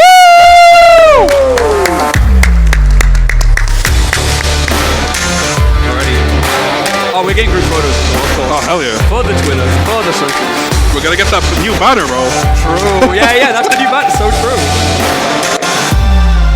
All right. How we feeling? Okay. Get this guy out of here. Production, get this guy off. He's had too much fun. I'm too whimsical with it. And, yo, listen, I just want to shout out Foshkin real quick. Like, look at those 2 medals around his neck. Brother. Come here, man. Come here. You can say something. What? Go. Who's this? Who is it? Who is he? Who is this what? guy? Oh my goodness. Oh my god. Look at this guy. Only got 7 he's stealing the show. Diceology should be here downplaying Happy Chaos. So like oh my god. I really want to hear something from the... Yo, listen. Second, yo, come here. Downplay. Listen. Ram Happy Chaos. Shut up. All right, let's hear. Keep going. Ram Happy Chaos are not allowed to pop off. You can banned from further events. You carried. Also, that's for the Batman. That's for the Batman Discord. I say I use Batman. I spam needle. God, he says I use Batman. He spams needle. Yeah, shouts to Red Bull. Damn, he really said I'm Batman. Yeah. Oh my god. So nice. All right, I really wanna hear Dancing speak because this is absolutely monumental. Look at this, we got Rezo on the art here. We got Mastodon as well. I don't think I can show this one actually. Can we put this on stream? No, okay? we're skipping it. We're skipping it. No, it's good. Okay, right? No, it's not okay. Just I don't want another incident. I'm sorry. Yeah, it was a very spicy drawing. Good shit. You'll see it on Mastodon's private Twitter. Don't worry, guys. Don't worry about He'll slide it in DMs for you. All right. Do we have any comments from our champion? I would really love to hear. Extremely emotional. No, he's still there. He's still there. Yo, Dazin, do you want a few words? Dyson, hop on. Come on, man, you gotta glow. Say something to the chat, man. All right, first, congrats. Oh yeah, congrats. Congratulations. There we go. Yeah, we're doing impromptu in this interview, I guess. Okay. All right, Dyson, just walk me through it. How do you feel about playing against Dizzy in Grand Finals?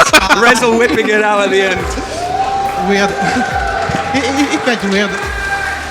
It was weird. It was weird. That's all. I'm not used to. You just got freaked out. You were like, "What is this guy doing? What's Bud doing?" Fair enough. But yeah, how do you feel about the whole bracket, just in general? Like, it was a pretty stressful bracket. Yeah. I had a lot of very good players on my back. Insane players, yeah. But I'm glad I made it. Okay, but here's the real question, right? You had a very tough first game in pools as well against Sea Salty himself, right? Okay, relax. Were you shaking? Or you like this guy was taught by Andros, dude? I don't know, dude. It was too hard. I only won because I was lucky, you know. Yeah, you got lucky. Yeah. I hit one pop buster against this guy. I need pretty good. Well, I need one more question for the champion himself. Yeah. Now that you've actually guaranteed your spot in the AWT, emotions are running high. What do you feel like? How does it feel? I'm not sure because I also have Frosties at the end of the month. You are going to Frosties, okay. So you'll see Dyson and Frosties. Yeah. We weren't sure if you're going or not. So I already had another objective, you know. Gotcha. I'm not. I feel happy, but I'm not sure it has come down on me yet. But I'm really qualified. Just go deny some American players up on top points now that you're in. You know, you can push the ladder down below you. But yeah, any closing words, any remarks to chat or anyone in the French scene? You know, you had your homies supporting you. Yeah, every event you play, and there's a French crowd, they go crazy for Diceologist. Like, it's crazy. Shout out to the French community, the Espada. You're the best. Vous êtes vraiment les meilleurs. And thank you to the Vienna community. That was my first time in Auschwitz, and it was super nice. Yeah, it's a great city, and it's a great event. Yeah, it's really a great city, a great event. Hopefully, we'll see you next year, maybe. Yeah, I will be there. It will be a treat to see you next year. But yeah, thank you very much. Thank you very much. Congratulations once again. Thank you. to see you Frosties and AUTplayed Tour, obviously. Although I am rooting for my homie Tiger Bob, sorry. You're my second favorite Happy Chaos, though. But yeah, good stuff, man, good stuff. All right, and I think with that, we're finally finished our top 8 at Outplayed 2026. Sit down, Mastodon. Come on. I'm sitting down yet again. Come on, man. Come on. Bring it in, bro. Bring it in. Come on. For sure. There we go. The dynamic duo. Listen. The Master Salty. Listen. Thank you very much, first of all, to all the viewers at home. Thank you very much to every singular person here at the event. Not only the audience, all the other commentators. The production, the TOs. Thank you very much. Specifically, my go. Absolutely. Yeah. And last but absolutely not least, my co-commentator, my brother in arms, C Salty. Thank you very much. Mastodon needs all the glaze, dude. This guy was working hard yesterday. Dude, like 6 hours straight. Don't worry about it. Don't worry about it. This guy's got stamina, man. It's fine. But with that, I think we're gonna go ahead to another break, but stay tuned. The day is far from over. The day is young. But yeah, see ya.